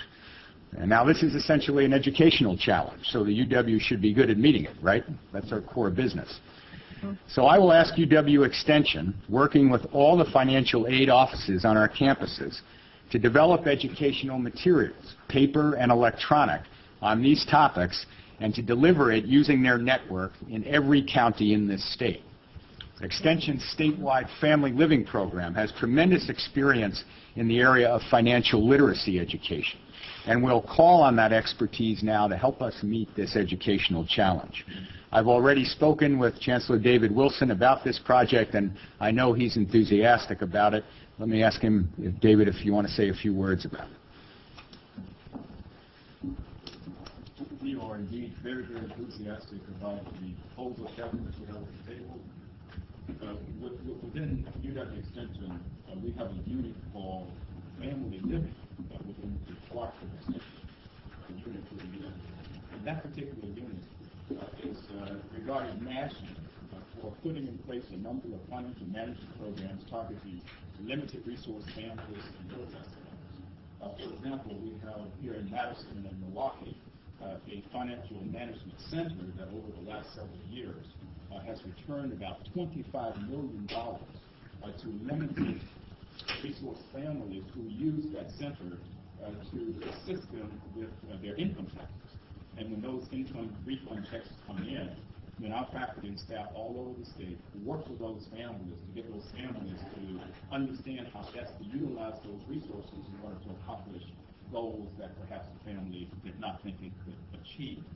And so we are very excited to join the UW system in using this nationally renowned faculty model that has proven to be very, very successful in working with other sister institutions to design a statewide curriculum where we will educate families about money smarts, money management, and also talk with them about ways in which they could access the UW, break down the financial aid language in terms that families really, really understand and use, as Kevin indicated, a statewide network to make that happen. So, Kevin, very enthusiastic. Thank you very much, David. Another new way we'll get the word out that college is possible and necessary is through a new partnership we're entering into with the American Council on Education, with the Lumina Foundation, and the Ad Council. It's called the Know How to Go campaign. I've just mentioned it in passing once or twice to this board before. Senior Executive Vice President Don Mash has been leading a group of colleagues from the other post-secondary sectors, from K-12 and the governor's office, to customize this national campaign for Wisconsin. So I think I'd ask Don to say a few words about what the current state of our Know How to Go plans are. Don.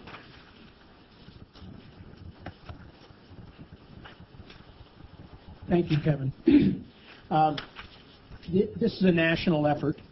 The organizations that President Riley mentioned put a lot of time and effort and research into the messages geared at late elementary and junior high school students.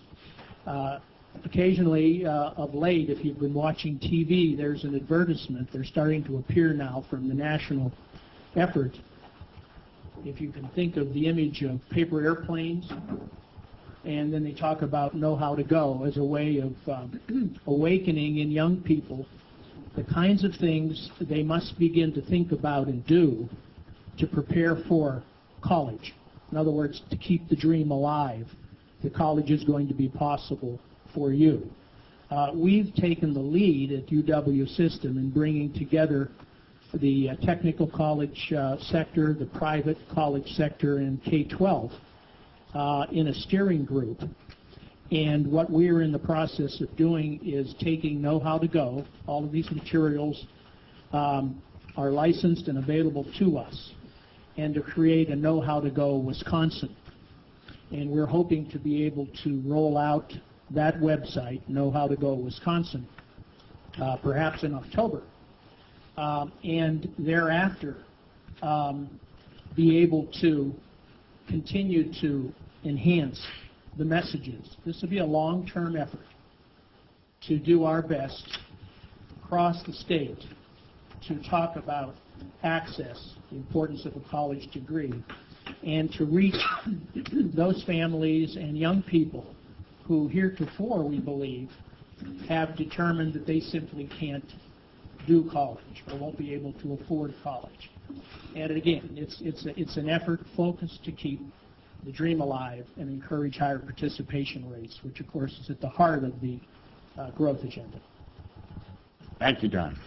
Well, I wanted to tell you about these initiatives in the areas of tuition and communication with prospective students and their families, because I want you to realize that that we are far from heedless about the effects of any tuition decisions that we make, any tuition increase that we approve. On the contrary, we are actively seeking new ways to minimize potential negative effects of tuition decisions now and for the future.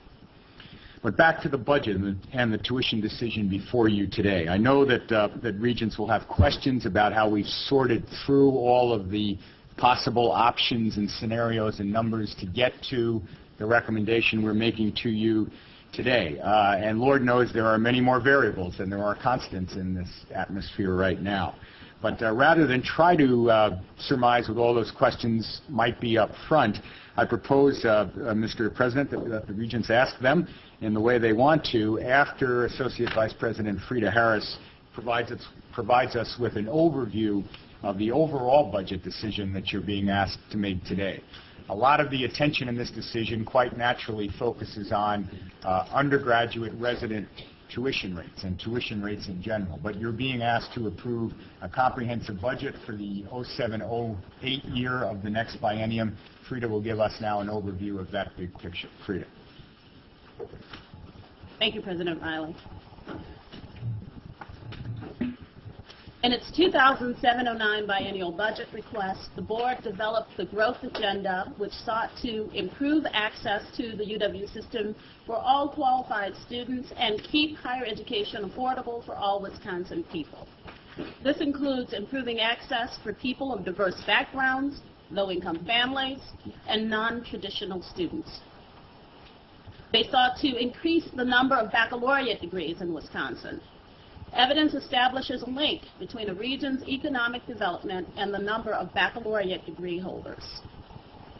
To improve the quality of the student experience on UW campuses and thereby increase success as measured by retention and graduation rates. To strengthen and build relationships with stakeholders, including Wisconsin businesses. The growth agenda has been endorsed by the governor and the legislature in their budgets. Despite that fact, there are other significant differences between the Joint Finance, Senate, and Assembly versions of the budget, which must be resolved by the Conference Committee. As you can see on this chart, the Joint Finance Committee would provide $181 million of new state funding to the UW system. The Senate version is essentially the same as the Joint Finance Committee, but slightly higher, while the Assembly version would provide $62 million. The major difference being about $120 million of base budget cuts included in the Assembly budget. With such wide variances between the budgets under consideration by the Conference Committee, we turn to the statutes for help in establishing the operating budget. The statutes allow the UW system, in this instance, to base tuition increases for resident students on the Joint Finance budget. The funding increases in the Joint Finance budget represent an endorsement of the growth agenda. By funding all the growth agenda initiatives, even though most of the funding is in the 2008-09 year. As you'll see in this year, the funding from the growth agenda is the recruitment and retention fund. By maintaining the base funding needed for cost to continue,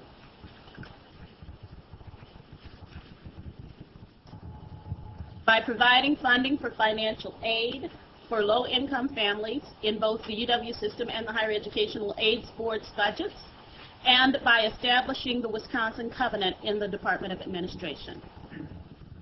The statutes allow the UW system to build in the estimated cost of pay plan increases recommended by the Board of Regents in the request that was submitted to the Director of OSER, the Office of State Employment Relations, in December of 2006. In its December memo, the board requested that the state fully fund a 5.23% pay plan increase for faculty and staff for each of the next 4 years. The 5.23% per year pay plan increase was recommended with a goal of closing the gap between the salaries of UW system faculty and staff and their peer institutions over a 4-year period. Absent guidance from OSER, the system recommendation is to build in the traditional share of the smallest pay plan increase that is estimated to make a reduction in the gap in salaries between UW system institutions and their peers. There are large differences in the Assembly and Joint Finance budgets in the amount of money placed in the compensation reserve, which provides the funding for pay increases for state employees for the upcoming biennium. And with no indication from OSER that they plan to provide state funds to fully cover faculty and staff pay increases, it was reasonable to assume that the pay plan might need to be funded in the manner that it has been in the past, with the state contributing 69% of the funds and tuition covering 31%. Last year, peer institutions increased their salaries on average 3.1%. That number has been used as a proxy for peer salaries for the next 4 years. Early indications show that the increases will be at least that much this year. Therefore, in order to make any progress in reducing the gap, the UW system must increase its salaries by at least 4%. That assumption was built into the budget for salary increases for unclassified staff.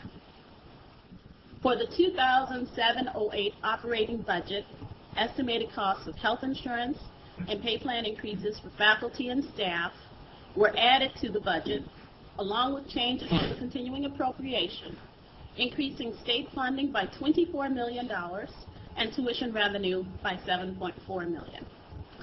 Under this scenario, total state funding is estimated to increase by $96.3 million in 2007-08, while tuition revenue is estimated to increase $28.9 million. The tuition increases for 2007-08 represent the lowest dollar increases in 5 years and the lowest percentage increases since 2001. As President Riley mentioned, tuition increases for resident undergraduate students range from 0, no increase, at the UW colleges to $330 at UW-Madison. Tuition for non-resident undergraduates was set to cover the cost of their education plus the cost of state support for a resident student. Segregated fee increases average 8.7% for four-year institutions. At a majority of the institutions, major projects or student-initiated programs are the primary reasons for the increases. The average segregated fee for four-year institutions, when we exclude major projects, would increase by $21, or 2.7%. The largest segregated fee increase is at UW-Madison, where the rates increased by $128, $96 of which was to support renovation of the Memorial Union and replacement of Union South. Segregated fees at the UW colleges average $10 or 4%. The increases average $10 or 4%. Room and board rates at the four-year institutions increased at an average of 5.4%. There was one minor change to the budget adjustment distribution guidelines that the board approved in March to reflect the change in dollar amount for the Biomedical Technology Alliance from $2.5 million recommended by the governor to the $500,000 recommended by the Joint Finance Committee.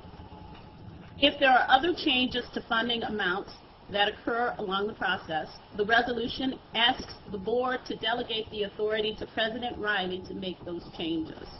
However, if new items are added in the final budget for which distribution guidelines have not been provided and for which the distribution is not specified by the legislature, those changes would be brought back to the board.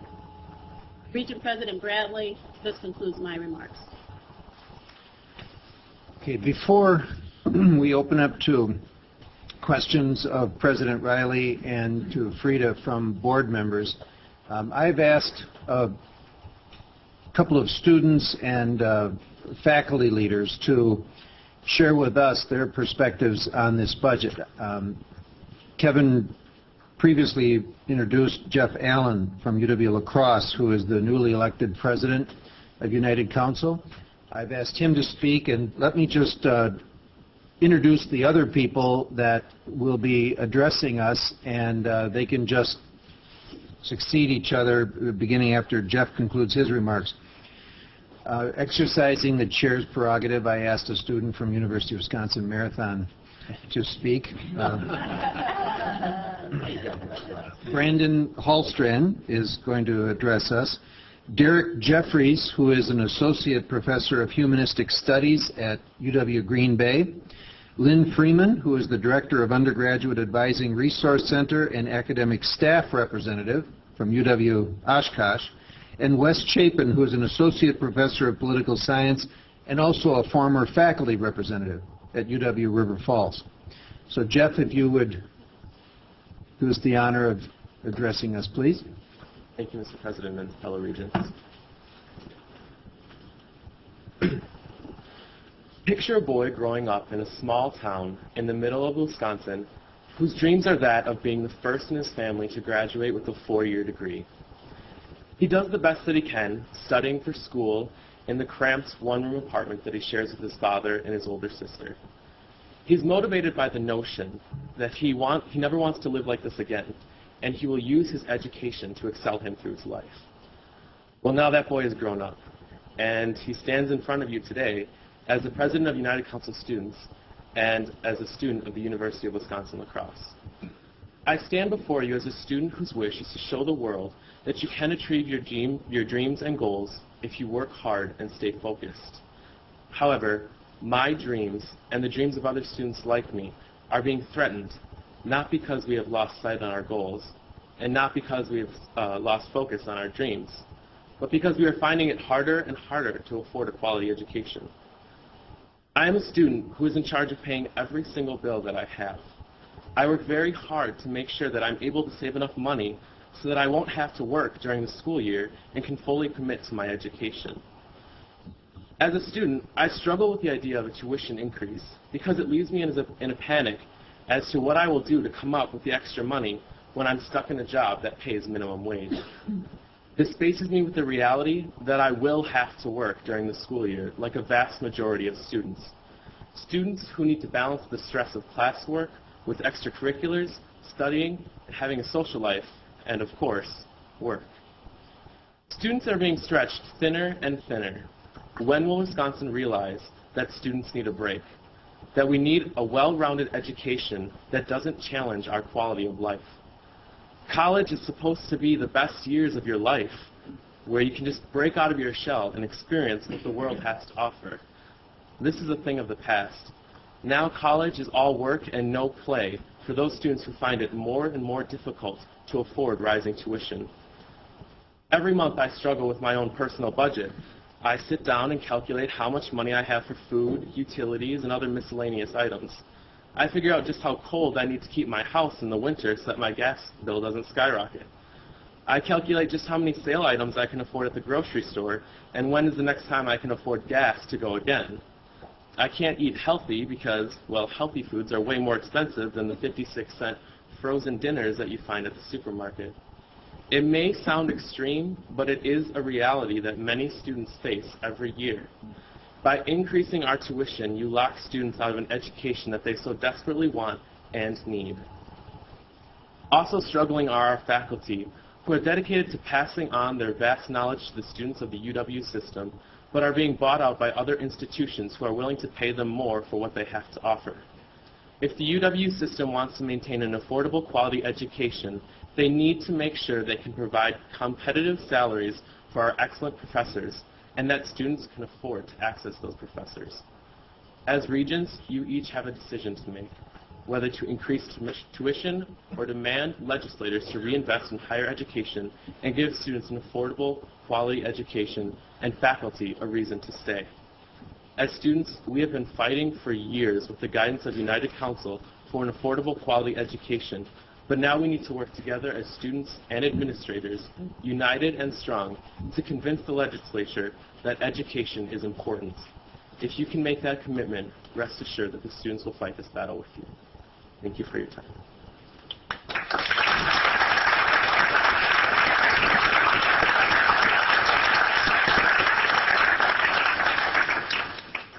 Thank you very much, Jeff. Brandon Hallstrand.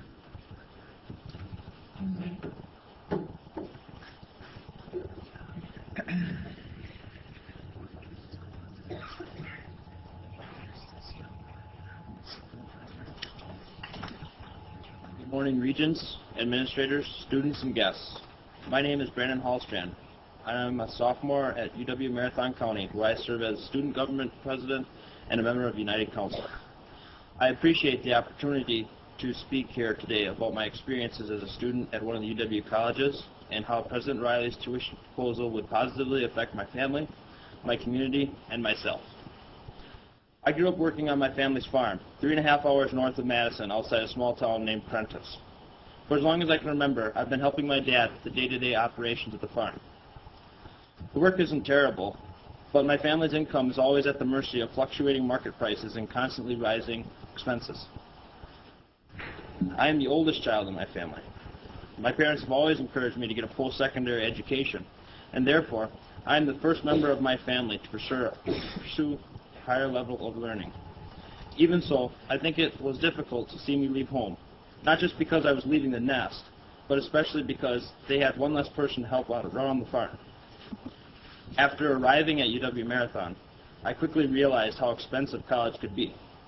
As you all know, tuition isn't just about one of the bills that students pays. Expenses for textbooks, rent, and food can really add up. This spring, my dad took on a full-time job, in addition to the seemingly endless amount of work that the farm requires. And so instead of taking a regular job for the summer, I went home to help my dad catch up with field work. I also know that several of my other low-income friends went home to help their parents with reparations of the house or other tasks that their parents did not have the time to complete themselves. For me, the cost of the college education hit home in a major way. These examples are just a few of many shared by my friends and myself. UW-Marathon is a small campus, but there's a broad diversity of students, all of whom face different and challenging barriers to higher education. By voting to freeze tuition for students at UW colleges, you'll be sending a clear message to me, my family, and the UW-Marathon community. The message is one of hope and understanding, encouragement and support. Perhaps my parents won't fret so much. Perhaps I won't feel as helpless being away from farm during school. And maybe your efforts in my story will open the doors to higher education for more students like me. There's still a lot of uncertainty, but one thing is certain. Your vote to freeze tuition at the UW colleges will certainly help to make higher education a reality for me and the people of UW-Marathon County. I thank you for your time and consideration.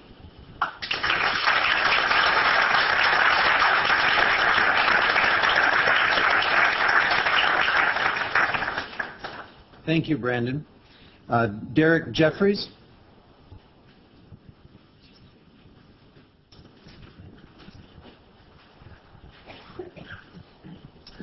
Good morning. My name is Derek Jeffries. I'm an associate professor of humanistic studies and religion at the University of Wisconsin-Green Bay. I'm here to testify about university salaries and the common good in Wisconsin. I first want to say that I admire our students for balancing their work and academic careers. On our campus in Green Bay, we have many first-generation college students.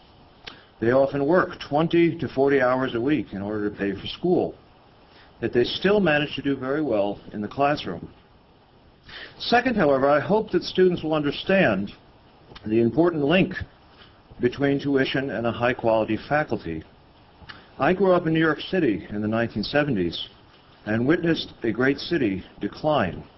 When I came to the state, I was aware of its reputation for educational excellence. Wisconsin has always been known for promoting the common good and recognizing that excellent universities benefit all citizens. I now fear, however, that we risk significant decline at our universities unless we retain the best teachers and researchers. In my time in Wisconsin, I have seen wonderful colleagues leave because of non-competitive salaries. Dissatisfied with meager raises, they accepted better jobs at other universities. Let me put a personal face on this problem. I live in Brown County, where the median annual income is $63,000 for a family of 4. When I began teaching 7 years ago, my starting salary was $40,000 a year. In the last 7 years, I have received an average $700 a year increase, plus a 5% increase when I was granted tenure and promoted. At the current rate of salary increases, I will not reach the area median income for at least a decade. I did not enter academia to become wealthy. I love teaching, I love writing, and I would not be in any other profession. However, I am also married, and I have 2 young boys and want to provide my family with a middle-class income. Unfortunately, this goal has become increasingly difficult to achieve. Higher energy costs, increased property taxes, and other expenses conspire to reduce my salary. The small pay increases I receive fail to stop this downward slide, and I worry about my family's financial future. I recognize that drastically increasing tuition restricts access to the university.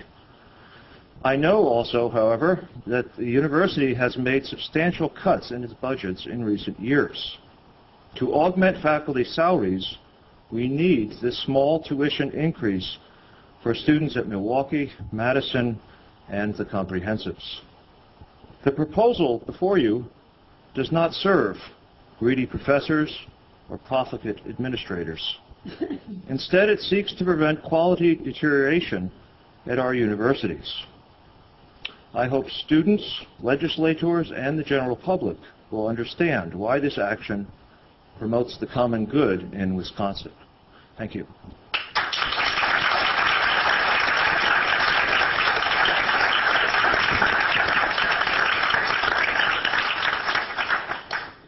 Thank you, Professor Jeffries. Lynn Freeman.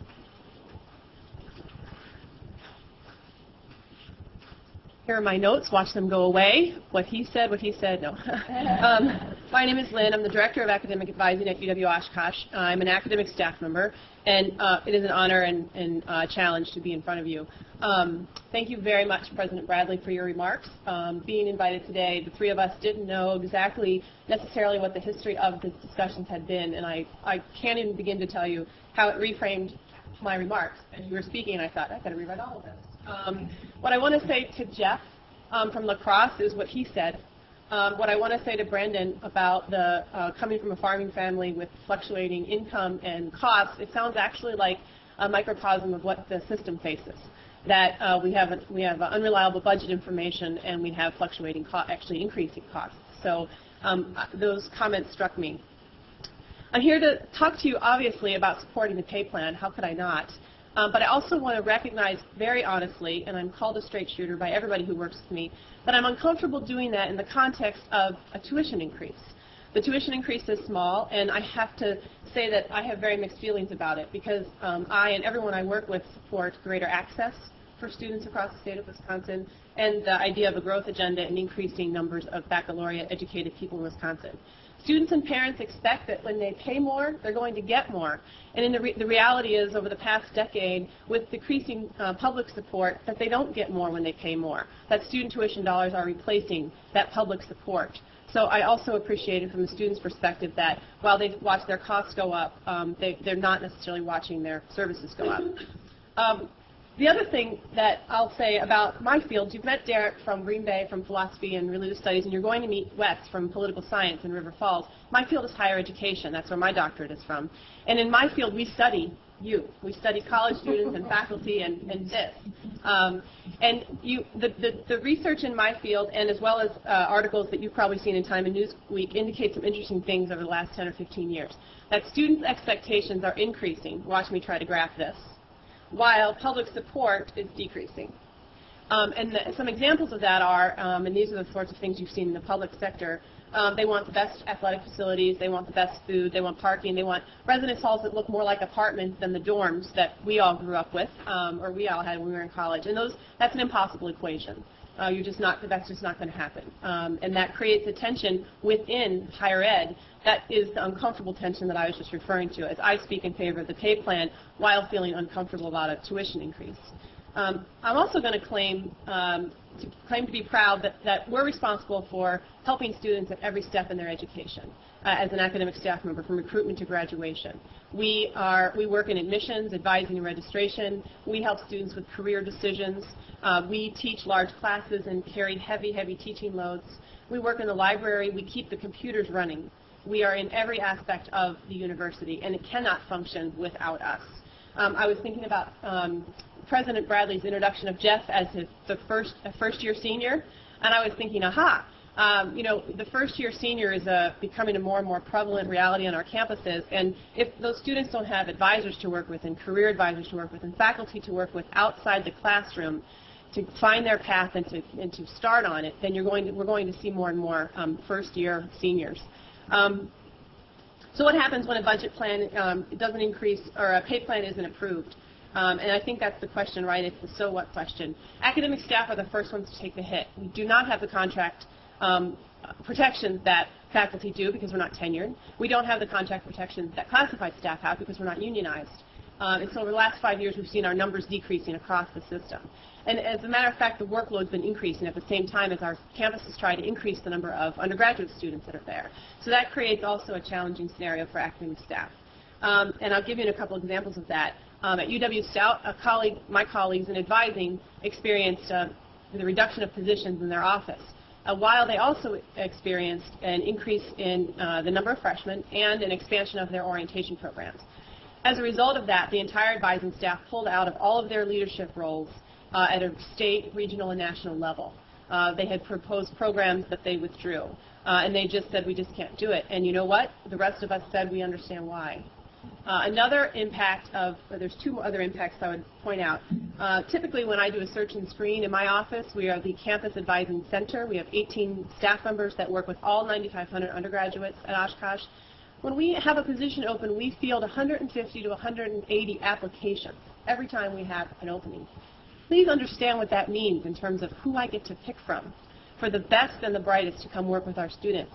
This year, we had 58 applicants for one opening. I checked around campus, and actually it wasn't even in the context of being invited here, and with other directors who had openings, and I found 2 failed searches and 3 other searches that had their numbers greatly reduced. In one case from 80 applicants that they typically have to 30, and in another from 50 to 12. And then, of course, there's the 2 failed searches, which they'll do again. So there's a very real impact here on reducing the pools of people that we have to pick from. That affects diversity, but even just the idea of getting the best and the brightest who's out there. The other story that I will mention that is a personal one that isn't in my notes, but Derek's comments reminded me of that. I've lost 3 good friends who were young, promising faculty members at Oshkosh. They've taken jobs at Kansas, Texas, and New York, respectively, and they've gotten $5,000 to $8,000 salary increases. And when they came and asked for, or not, when they were invited to, the university asks faculty to please let us make a counteroffer. We'd like to try to keep you. All that the university was able to offer was a $500 book allowance. And that really, if you're thinking about young families or rising in your profession, that's not really comparable. So, it was a loss to me personally because they're my friends, but to students because these are wonderful, wonderful young faculty. So, the last thing that I will mention is when we don't participate in our professional organizations, and you all have those in your field as well, those are an opportunity for us to rejuvenate, but they're also an opportunity for us to get new ideas and share. And I think our campuses suffer and our students suffer because we lack the opportunity to find out what new best practices are.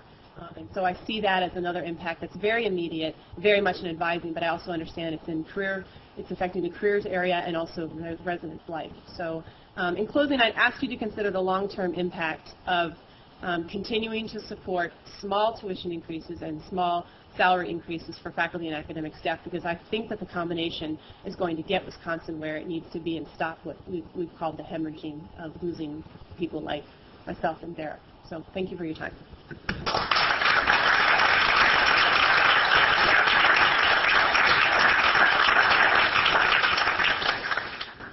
Thank you, Lynn.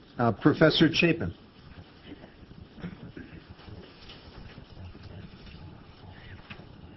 Good morning. As I've listened to the people speak ahead of me, I feel like I have a lot in common with them. Jeff and Brandon, who are struggling with educational costs, reminded me of my own experiences. When I was 2, my father was injured in a car accident, became a quadriplegic, and unfortunately, as much as he wanted to, he's never been able to really help me with my college education. My mother and stepfather ran a dairy farm. I worked on there for many years. And although they had some assets, they weren't able to really assist with college education. So I knew that I'd have to find the funds. Of course, it's possible to get some scholarships. And fortunately, at the time, I was able to work, go to a UW, the River Falls as it turns out, and tuition was relatively affordable. The gap between what I could earn and what I had to pay was covered in large part because financial aid was there, and it was relatively better years ago than it is today, especially at the federal level. So I was able to complete a degree, and I think go on, get a master's degree, serve in a management position in the private sector, eventually get a PhD. And as much as I'd like to think I lifted up myself by my bootstraps, the reality is I have to give a lot of credit to the faculty and the staff and the others who've had such tremendous impacts on my life. Which brings me to my main point. My experiences, others' experiences in this room with the UW are positive because we have top quality people. And if the University of Wisconsin system is going to move the state forward, help it develop, help it grow, we're going to have to invest in our most important asset, which is, of course, the personnel, the faculty and the staff on campus. So many of our goals are dependent upon top quality people. From what I understand of the research, things such as student retention, student achievement, graduation rates are affected by quality engagement with quality staff and quality faculty. What I see on our campus and what I hear from my colleagues across the system are at least what I call three main challenges to that quality. The first, and I know you're familiar with some of these, is the challenge of recruiting good, competent, top quality staff and faculty. We've seen all kinds of problems trying to recruit people into positions.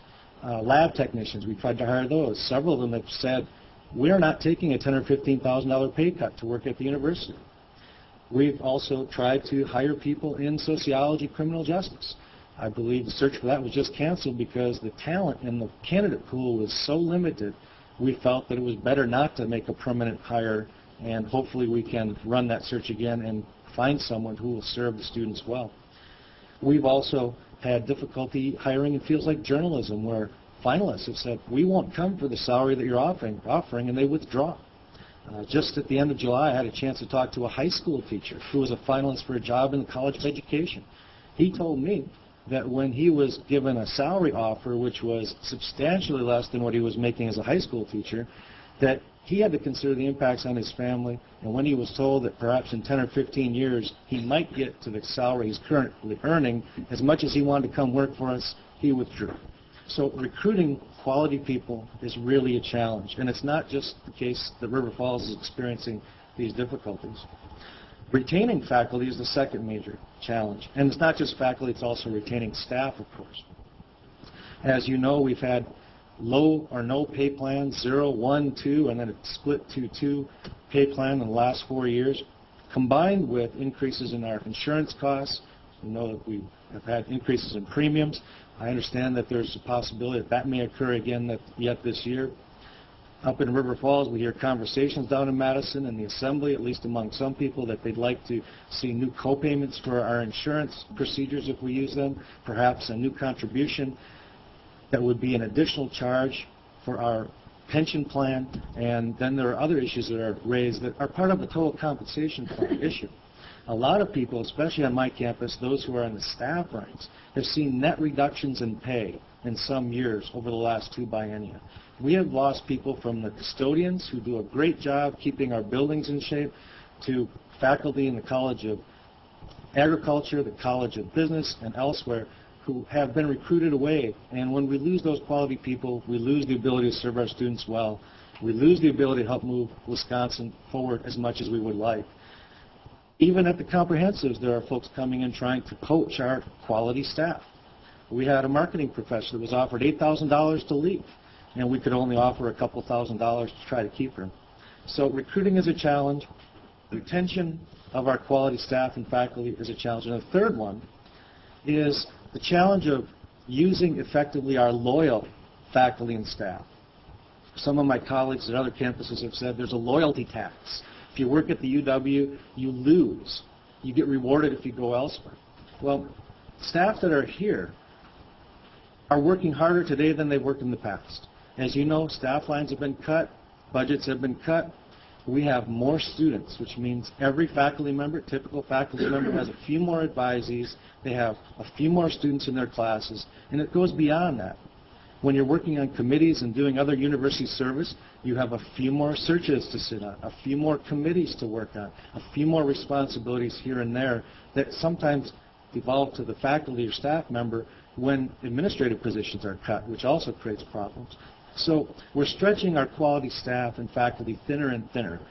And if you add up these three things, it can only lead to a reduction in our ability to grow the Wisconsin economy and help the state develop, which is what we're really all about. In conclusion, what I'd really like to stress, at least from my perspective, is I understand fully the tuition implications. In my preferred world, the legislature would step up, take a leadership role, and fund what needs to be funded to keep the UW system at the level we want it.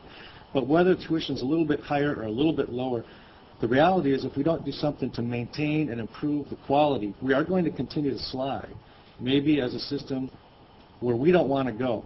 And we need to move forward to help the state of Wisconsin, which is what this is really all about. And that means investing somehow in the staff and the faculty that are going to serve the students well. And I'd be happy as any of my colleagues or students to answer any questions, I'm sure. But thank you for the opportunity.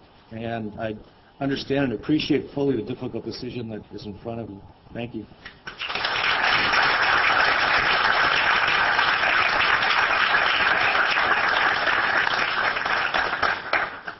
Thank you very much, Professor Chapin.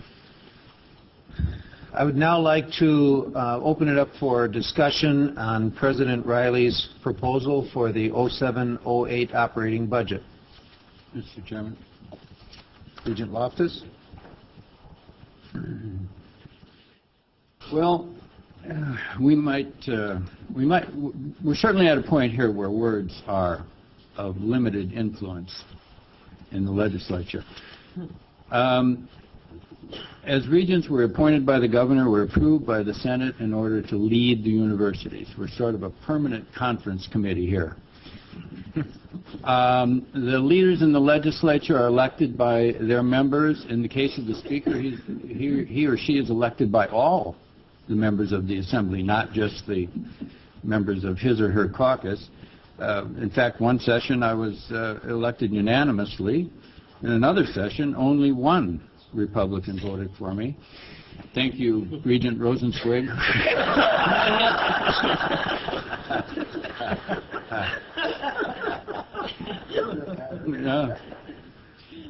But they are elected by their colleagues to accomplish one basic task, and that is to pass a budget.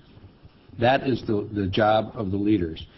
So we are presenting to them, the leaders, the speaker, the majority leader, the co-chairmen of the finance, and the rest, our best judgment as to what the university needs right now and for the future. This conference committee came up with that proposal to them.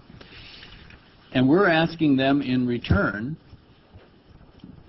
at this point, to do two things.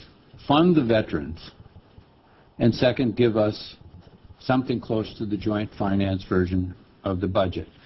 And by doing that, we start a new partnership between the university and the legislature. Now, we have to have something on our side of the partnership. And if you could synthesize everything that has happened over the last few years, perhaps this is a way to express what the legislature would like from us for our part of the partnership. And greatly simplified, but we would say, all right, we ask you this, and this is what you can ask us. A more efficient and competent and leaner administration. And you know you have heard the governor ask this of us on occasion.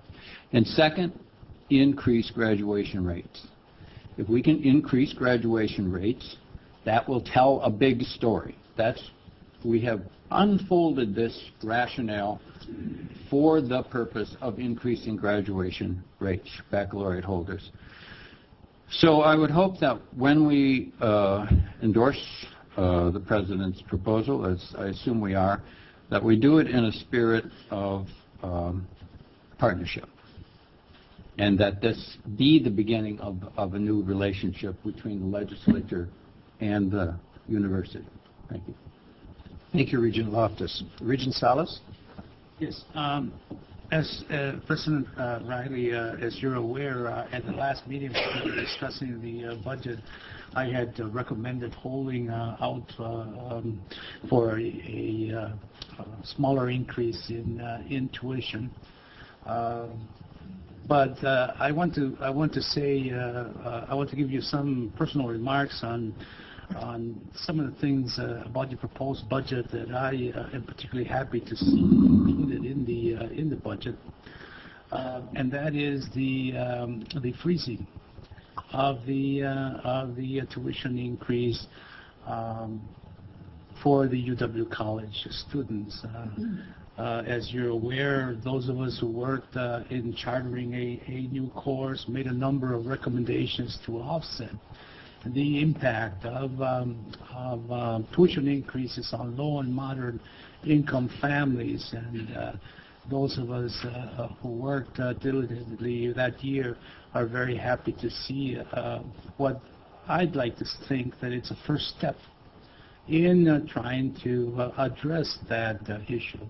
My question to you is, the Tuition and Financial Aid Policy Committee that is presently forming their recommendations, do you feel that they will be able to bring forth their recommendations before the 07-08 portion of the biennium, so that we can continue to address the issue of these tuition increases on these families, or do we have to wait until the 09-11 budget to act on this matter? No, I've asked the committee, Regent Salas, to come forth with some recommendations in time for us to consider what recommendation I might make to you for the 07-08 year. 08-09, I'm sorry, 08-09. Regent Rosenzweig? Thank you. I just want to endorse what Regent Loftus said once again, and to talk a little bit about that social compact that he kind of laid out for us. And I think it's a good measure of trust that we put that forward, and we hope that it is received with grace on the other side of the street. I guess, though, one of the things that I learned over time in the legislature was that perhaps it's very, very important for all the players to be asking for the same thing. And I think that we could all agree that when we hear one voice speak, we hear it with great clarity, and we understand it better than if they're competing voices. And I guess with that, I was unclear, and perhaps Jeff could answer this, if he would.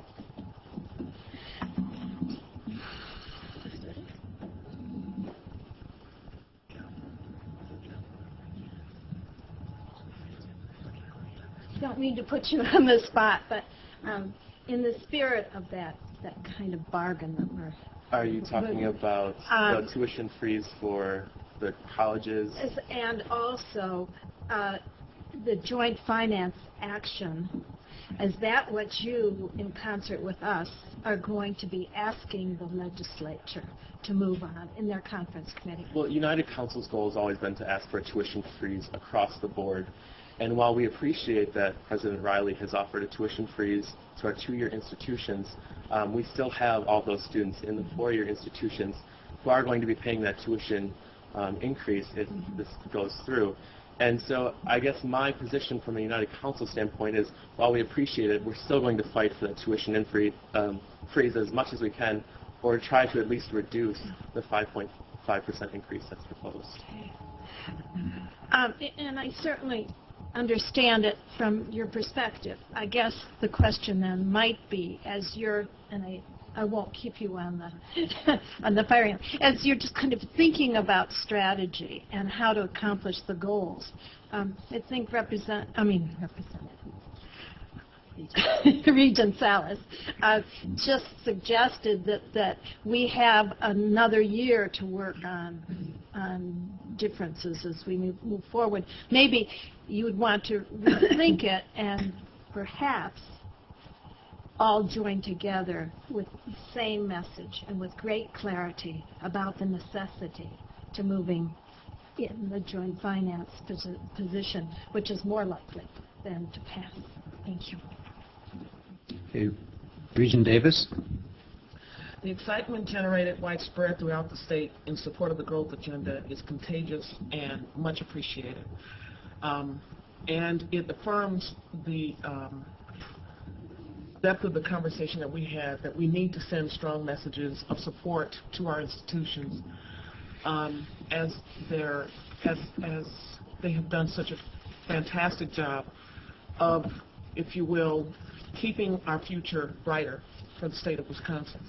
So I think it is important that we signal to all of our constituents, be they students, parents, faculty, staff, legislators, and other supporters, that we really, really were sincere about our commitment to the growth agenda. So I think this budget, and I want to say that I support the budget as it is being proposed to us, sends that signal of consistency and strength. And I think it is important that we send it and not waver and quiver in any way, because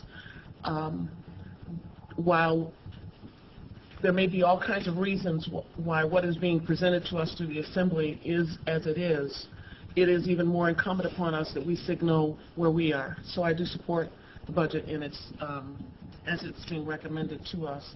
I do have one quick question.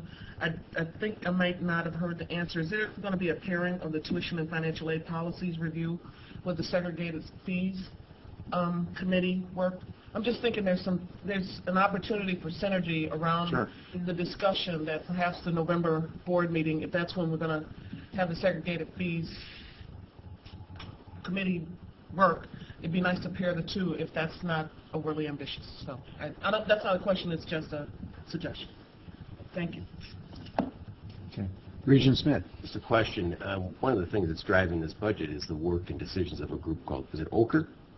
OCHR, sorry. OCHR. Okay. What comes up your pipes? Remind me who makes up this, where are they on their deliberations? Because they seem to be obviously driving some of what we're doing today. Well, yeah, OSER, working with the Joint Committee on Employment Relations, the legislators would have to come up with some kind of pay plan recommendations, and Associate Vice President Al Christ is in regular contact with the OSER director. Let me ask him to update you. At this point, there's no indication that OSER is going to be preparing a recommendation. Going to be preparing a recommendation probably until after this budget situation has been resolved. That's our best estimate. So they're waiting. Regent Crane.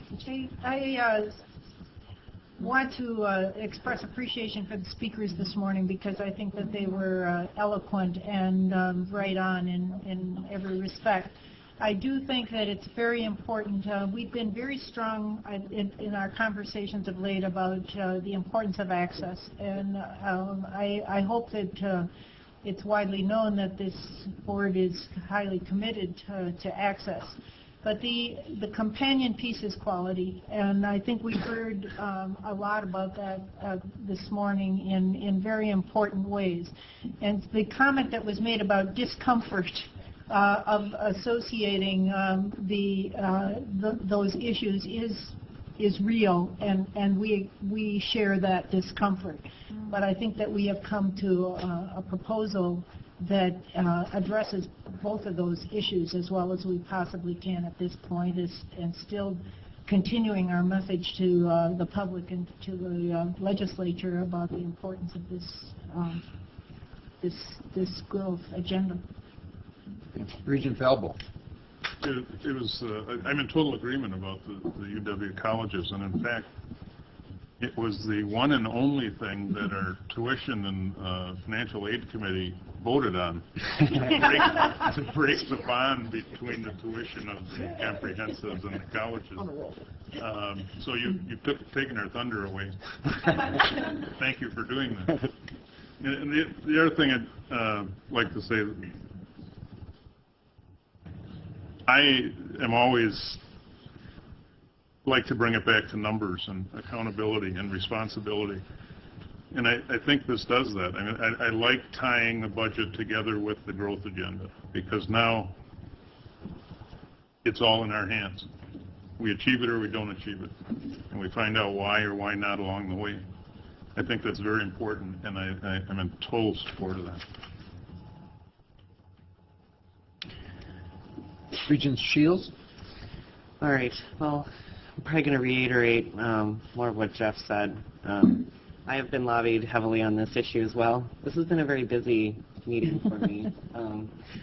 And although I do love what is being presented here, the freeze in tuition at the UW colleges, definitely being an alumni of the colleges myself, that definitely brought a smile to my face.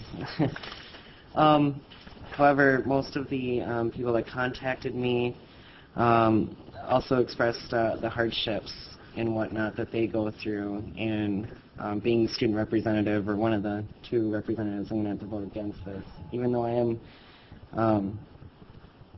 I do like what I see, though. So I guess that's what I'm trying to say, is that I'm trying to balance between my constituents and something that I like. And so with that said, I'm just going to say I love the college's freeze. I do like this. I would prefer the Senate version or the Joint Finance Committee version over the Assembly any day. And but unfortunately, I'm going to have to side with the students on this one and say no. Regent Thomas? Thank you. This is my first round of budget talks, and the first time I've really analyzed such a budget. And I think that we've been in a hard situation and come up with a very decent solution. I'm still extremely concerned about the tuition increase, because each increase we have forces some students to drop out of school and to not be able to continue their education or to enter into a program and achieve an education in our system. And with that, I would just like to reiterate, I'm a student at UW-Madison, and I've been directly affected by this faculty outsourcing that we've been experiencing, both in the political science department and the geography department. And the quality of education that I'm experiencing and my fellow students are experiencing has not necessarily diminished with the professors we have, but with the breadth of intellectual ideas available to us. So we need that quality, and that quality costs money. But we also need the affordability to be able to achieve this from middle class and lower class backgrounds, and then go on to do great things with our education. So then my last thing is that we need state support, and I've been encouraging students to contact their representatives and work towards increasing state support in a state institution. So thank you for your hard work on this budget. Okay. Regent Pruitt? I just want to follow up on Regent Thomas's comments. I mean, I think this is obviously a very responsible vote in my judgment, but I think it's also a vote for hope. The hope that the Legislative Conference Committee will make decisions along the lines of what the Joint Finance Committee and the Governor have recommended. The most difficult aspect of this vote for me today is the uncertainty over the WEG funding for financial aid for students. And we have literally thousands of students and their families across this state who right now are uncertain as to whether or not they're going to be receiving grants and going to be able to deal with the current tuition, not to mention tuition that might go up. But again, this is about hope, and I think the hope that as the Legislative Committee continues their negotiations, they will keep very closely in their minds those students and those families who are waiting on financial aid, and obviously the faculty and staff and everyone connected to this university and the growth agenda. But I think it's important we keep those folks in mind as well.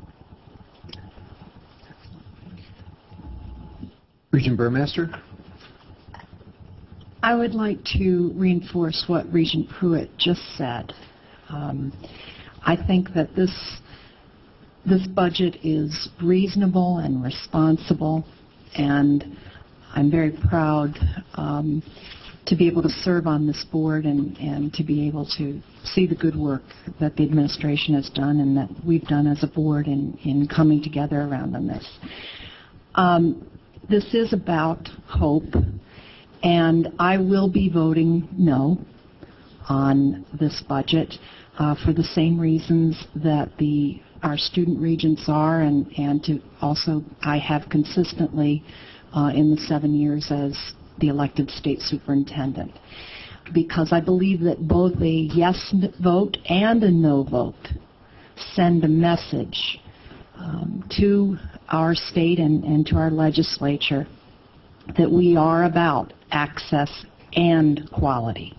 That's always been our progressive tradition in Wisconsin, and when we're at this critical crossroads, it's more important than ever that we continue to value both of those. And so I think both a yes and a no vote express to the public what we're about, and that this is a message of hope.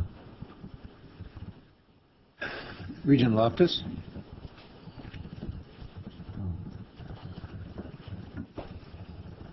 Let's see. I think that we could take out of this proposal of the President's for a separate vote, funding for the veterans, and that we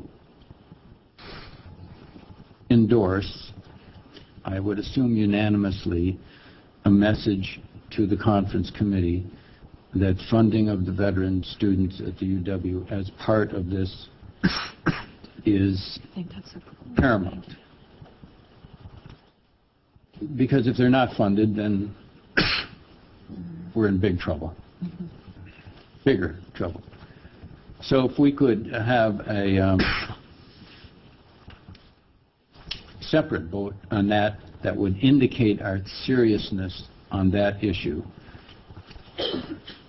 which would allow all of the regents to vote for it. And then we could have a vote on the budget as presented, which I assume the majority of the regents, overwhelming majority of the regents, will vote for. And I ask your parliamentary opinion on that. Well, we don't have a motion made yet. Well, I move. So if you would, it's been moved and seconded that we vote on the veterans tuition remission issue, which is part of your materials in the operating budget as a whole, which would mean that if we approved Regent Loftus's motion, then if there's a motion to approve the operating budget, it would be the operating budget without the veterans piece in it. If we defeat the motion made by Regent Loftus, the veterans piece is still in the operating budget if somebody makes a motion to approve the operating budget as recommended by President Riley.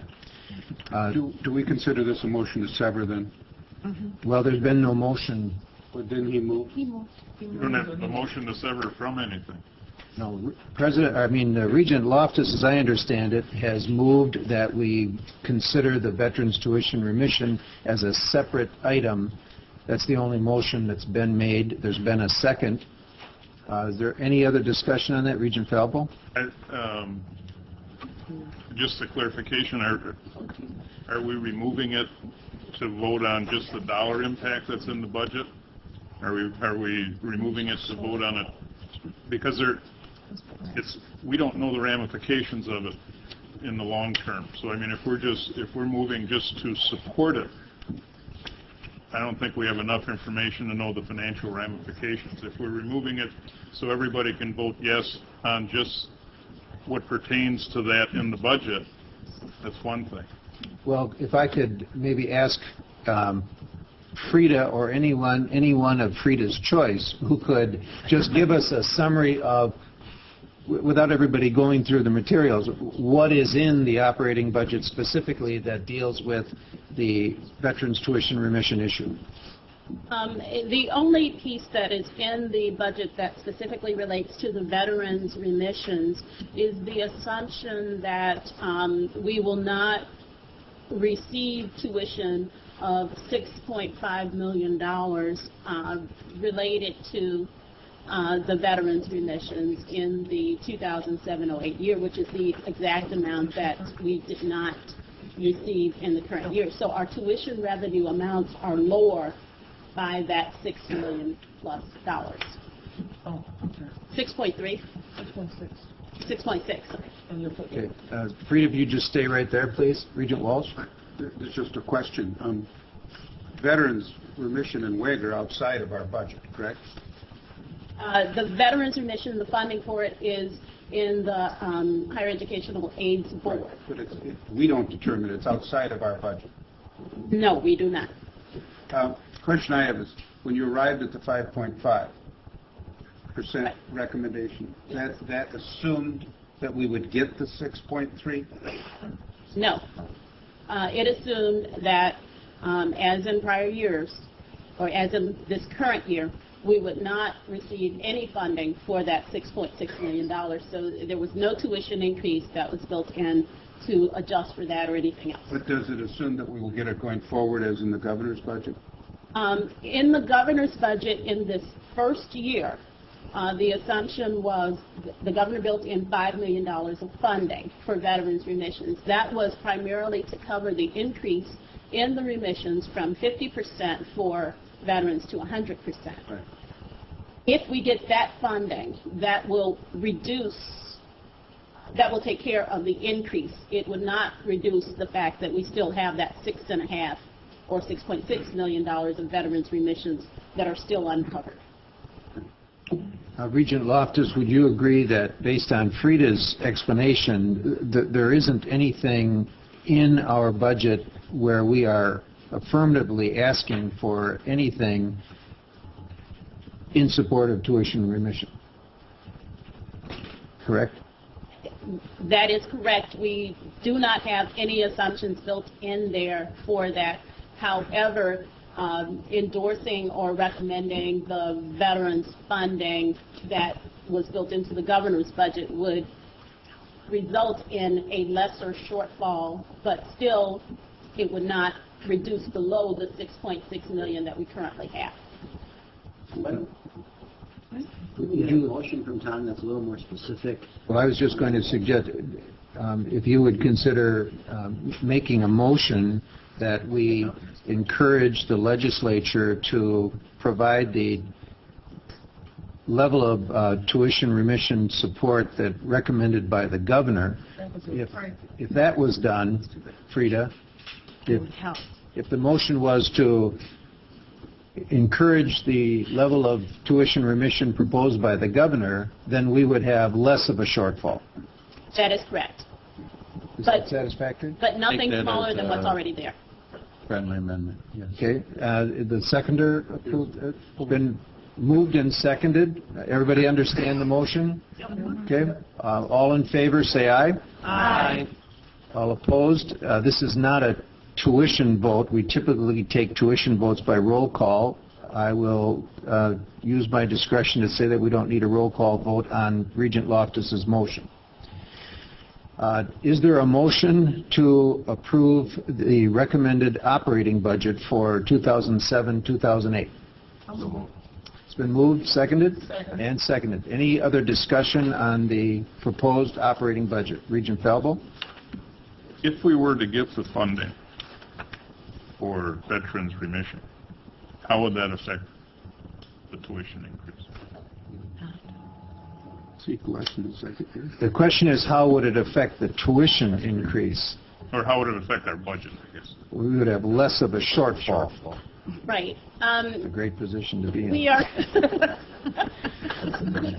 The way that the veterans remissions were set up under the governor's budget was that the amounts provided would cover the change from veterans remissions from 50% being provided to veterans as a benefit to going to 100%. So it's covering the increases. It was not enough to cover what we were already experiencing in the 2006-07 year, which is the $6.6 million. So if we were to get the funding, we would still have a tuition shortfall of at least the $6.6 million. The increases would then be covered so that it wouldn't grow in the 07-08 year related to that. So less of a shortfall. So students would still be paying the tuition recommended by President Riley. Correct. And I mean the simple second year. Wouldn't it impact the second year? I think it would in the way Frida just described. Yes, in the second year, students would be perhaps paying less of the veterans tuition remission if we got that funding. In the second year, students would still have at least that $6.6 million. It would still continue at least that level. The shortfall would continue. Currently, no students are making up that amount. We are not receiving the revenue. Mm-hmm. But that's the basis of my question. If when you were doing your budget, you knew you had that $6.6 million, would you be recommending a lower tuition increase today? We might, I suppose. But the point is that amount still wouldn't let us cover the shortfall we're anticipating. So it's really a matter of, do you cut more deeply or do you cut less? We're still, as I said, the figure we were projecting, Frida, was $14 million that we would have to cover if the Joint Finance Committee budget were passed. And that 14, I think, does that include the assumption that we get the governor's recommendation? It was 18 at one point, right?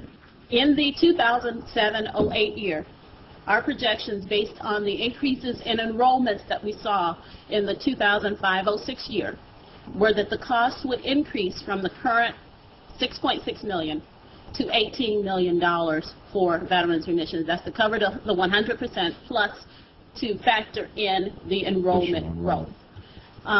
When we originally submitted our budget, we did not have the growth information included, so the governor's budget would have covered the amount for doing the change from 50% to 100%. In no scenario that we have under the governor's budget or Joint Finance or Senate is there enough money to even keep us at the $6.6 million shortfall level. So what we are anticipating is actually what we're going to have to cover from the system in this year. If we get the $5 million for this year that was in the governor's budget, approximately $1 million would go to the technical colleges and $4 million would come to the UW system, reducing the shortfall from $18 million to $14 million. And that is what we expect to actually be there. What we built into the budget for this year is the lowest revenue reduction, which is last year's piece, which is the $6.6 million. Does that answer your question, Regent Pelbo? Okay, Regent Spector? I apologize if you said this while I was out briefly, but my question is this the only tuition setting we're going to do for this coming school year, or do we have, if irrespective of what happens in the legislature and with the vetoes and whatever, or do we come back and do this again for the next semester, or what is the predictability now for the students of this number we're voting on? Well, certainly for the first semester. I think we have to look and see what happens with all of the variables, all the unknowns that are out there, and see what the result of that might be. I consulted with my counsel. We're at the beginning of the meeting, and I guess legally the board does have the authority to consider making a change as soon as the second semester of this year. No sooner than that, yes.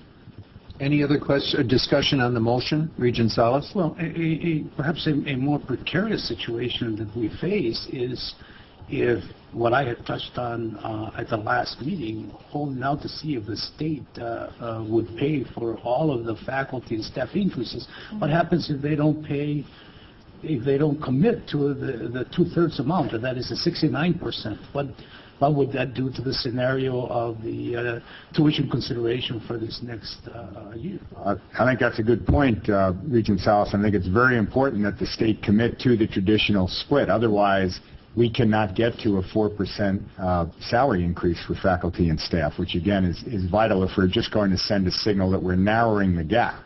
Let me remind you that we run now 8.5% on average behind our peers in salary. If we were to get that 4% increase in each of the next 4 years, and we have the recruitment and retention fund, we would have narrowed that gap down to about 2.5%. But we'd still be 2.5% behind. But that's assuming we get a traditionally funded 4% increase in each of the next 4 years. If we don't, we'd be sliding backwards. And that would negatively impact on tuition, or that is, we considering increases in tuition in greater amounts that are being considered today. Correct? That's correct. That's one of the options we'd have to consider, I think. Any other discussion on the motion? Okay, Regent Wells, Chancellor Wells. Make this quick.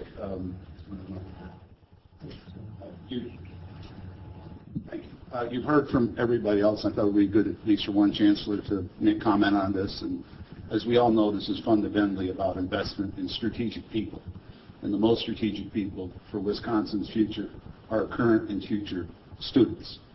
And so we have to stay focused on the price value to those students, that we need to try to keep their tuitions affordable for the highest value possible and maximize the price value. That requires us to be diligent as a state about the financial aid package part of the budget, because that's the investment in those most strategic people called current and future students. The other first-order strategic people are the faculty and staff of UW institutions. It's very important, obviously, that we invest in them. And so the operating side of the budget, related to things like pay plan, facilities, and things of that sort, are fundamental for that particular investment.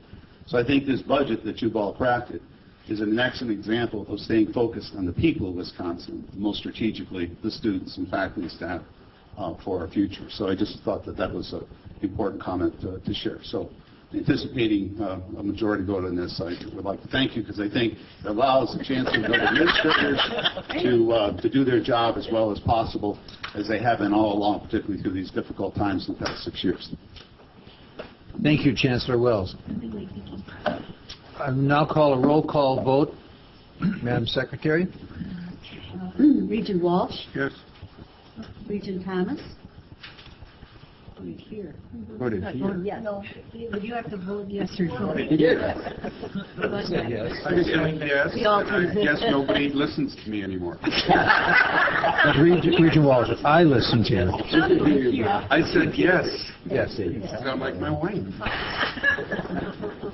Regent Spector? Yes. Regent Smith? Yes. Regent Shields? No. Regent Salas? Yes. Regent Rosenzweig? Yes. Regent Pruitt? Yes. Regent McPike? Yes. Regent Loftus? Yes.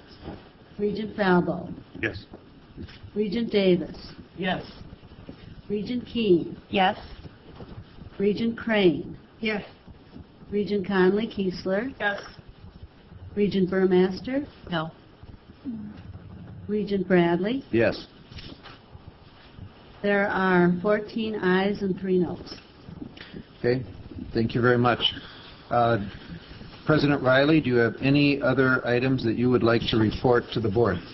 No, I don't, Mr. President. I just wanted to thank the board for taking what I know is a difficult vote, and we will work with students, faculty, and staff as we go forward now with the legislature to try to ensure that this vote turns out to be a wise one given the larger budget context. Thank you. Is there a motion to adjourn? No. There is not a motion to adjourn. I don't want to be known as the agenda nerd, but there's an item on there for approval of the minutes. We did that. Oh, well then, I move to adjourn. I would like the record to reflect that Regent Falbo is not an agenda nerd. Okay, there's been a motion to adjourn. Is there a second? Second. All in favor, say aye. Aye. All opposed? Meeting's adjourned. Thank you very much.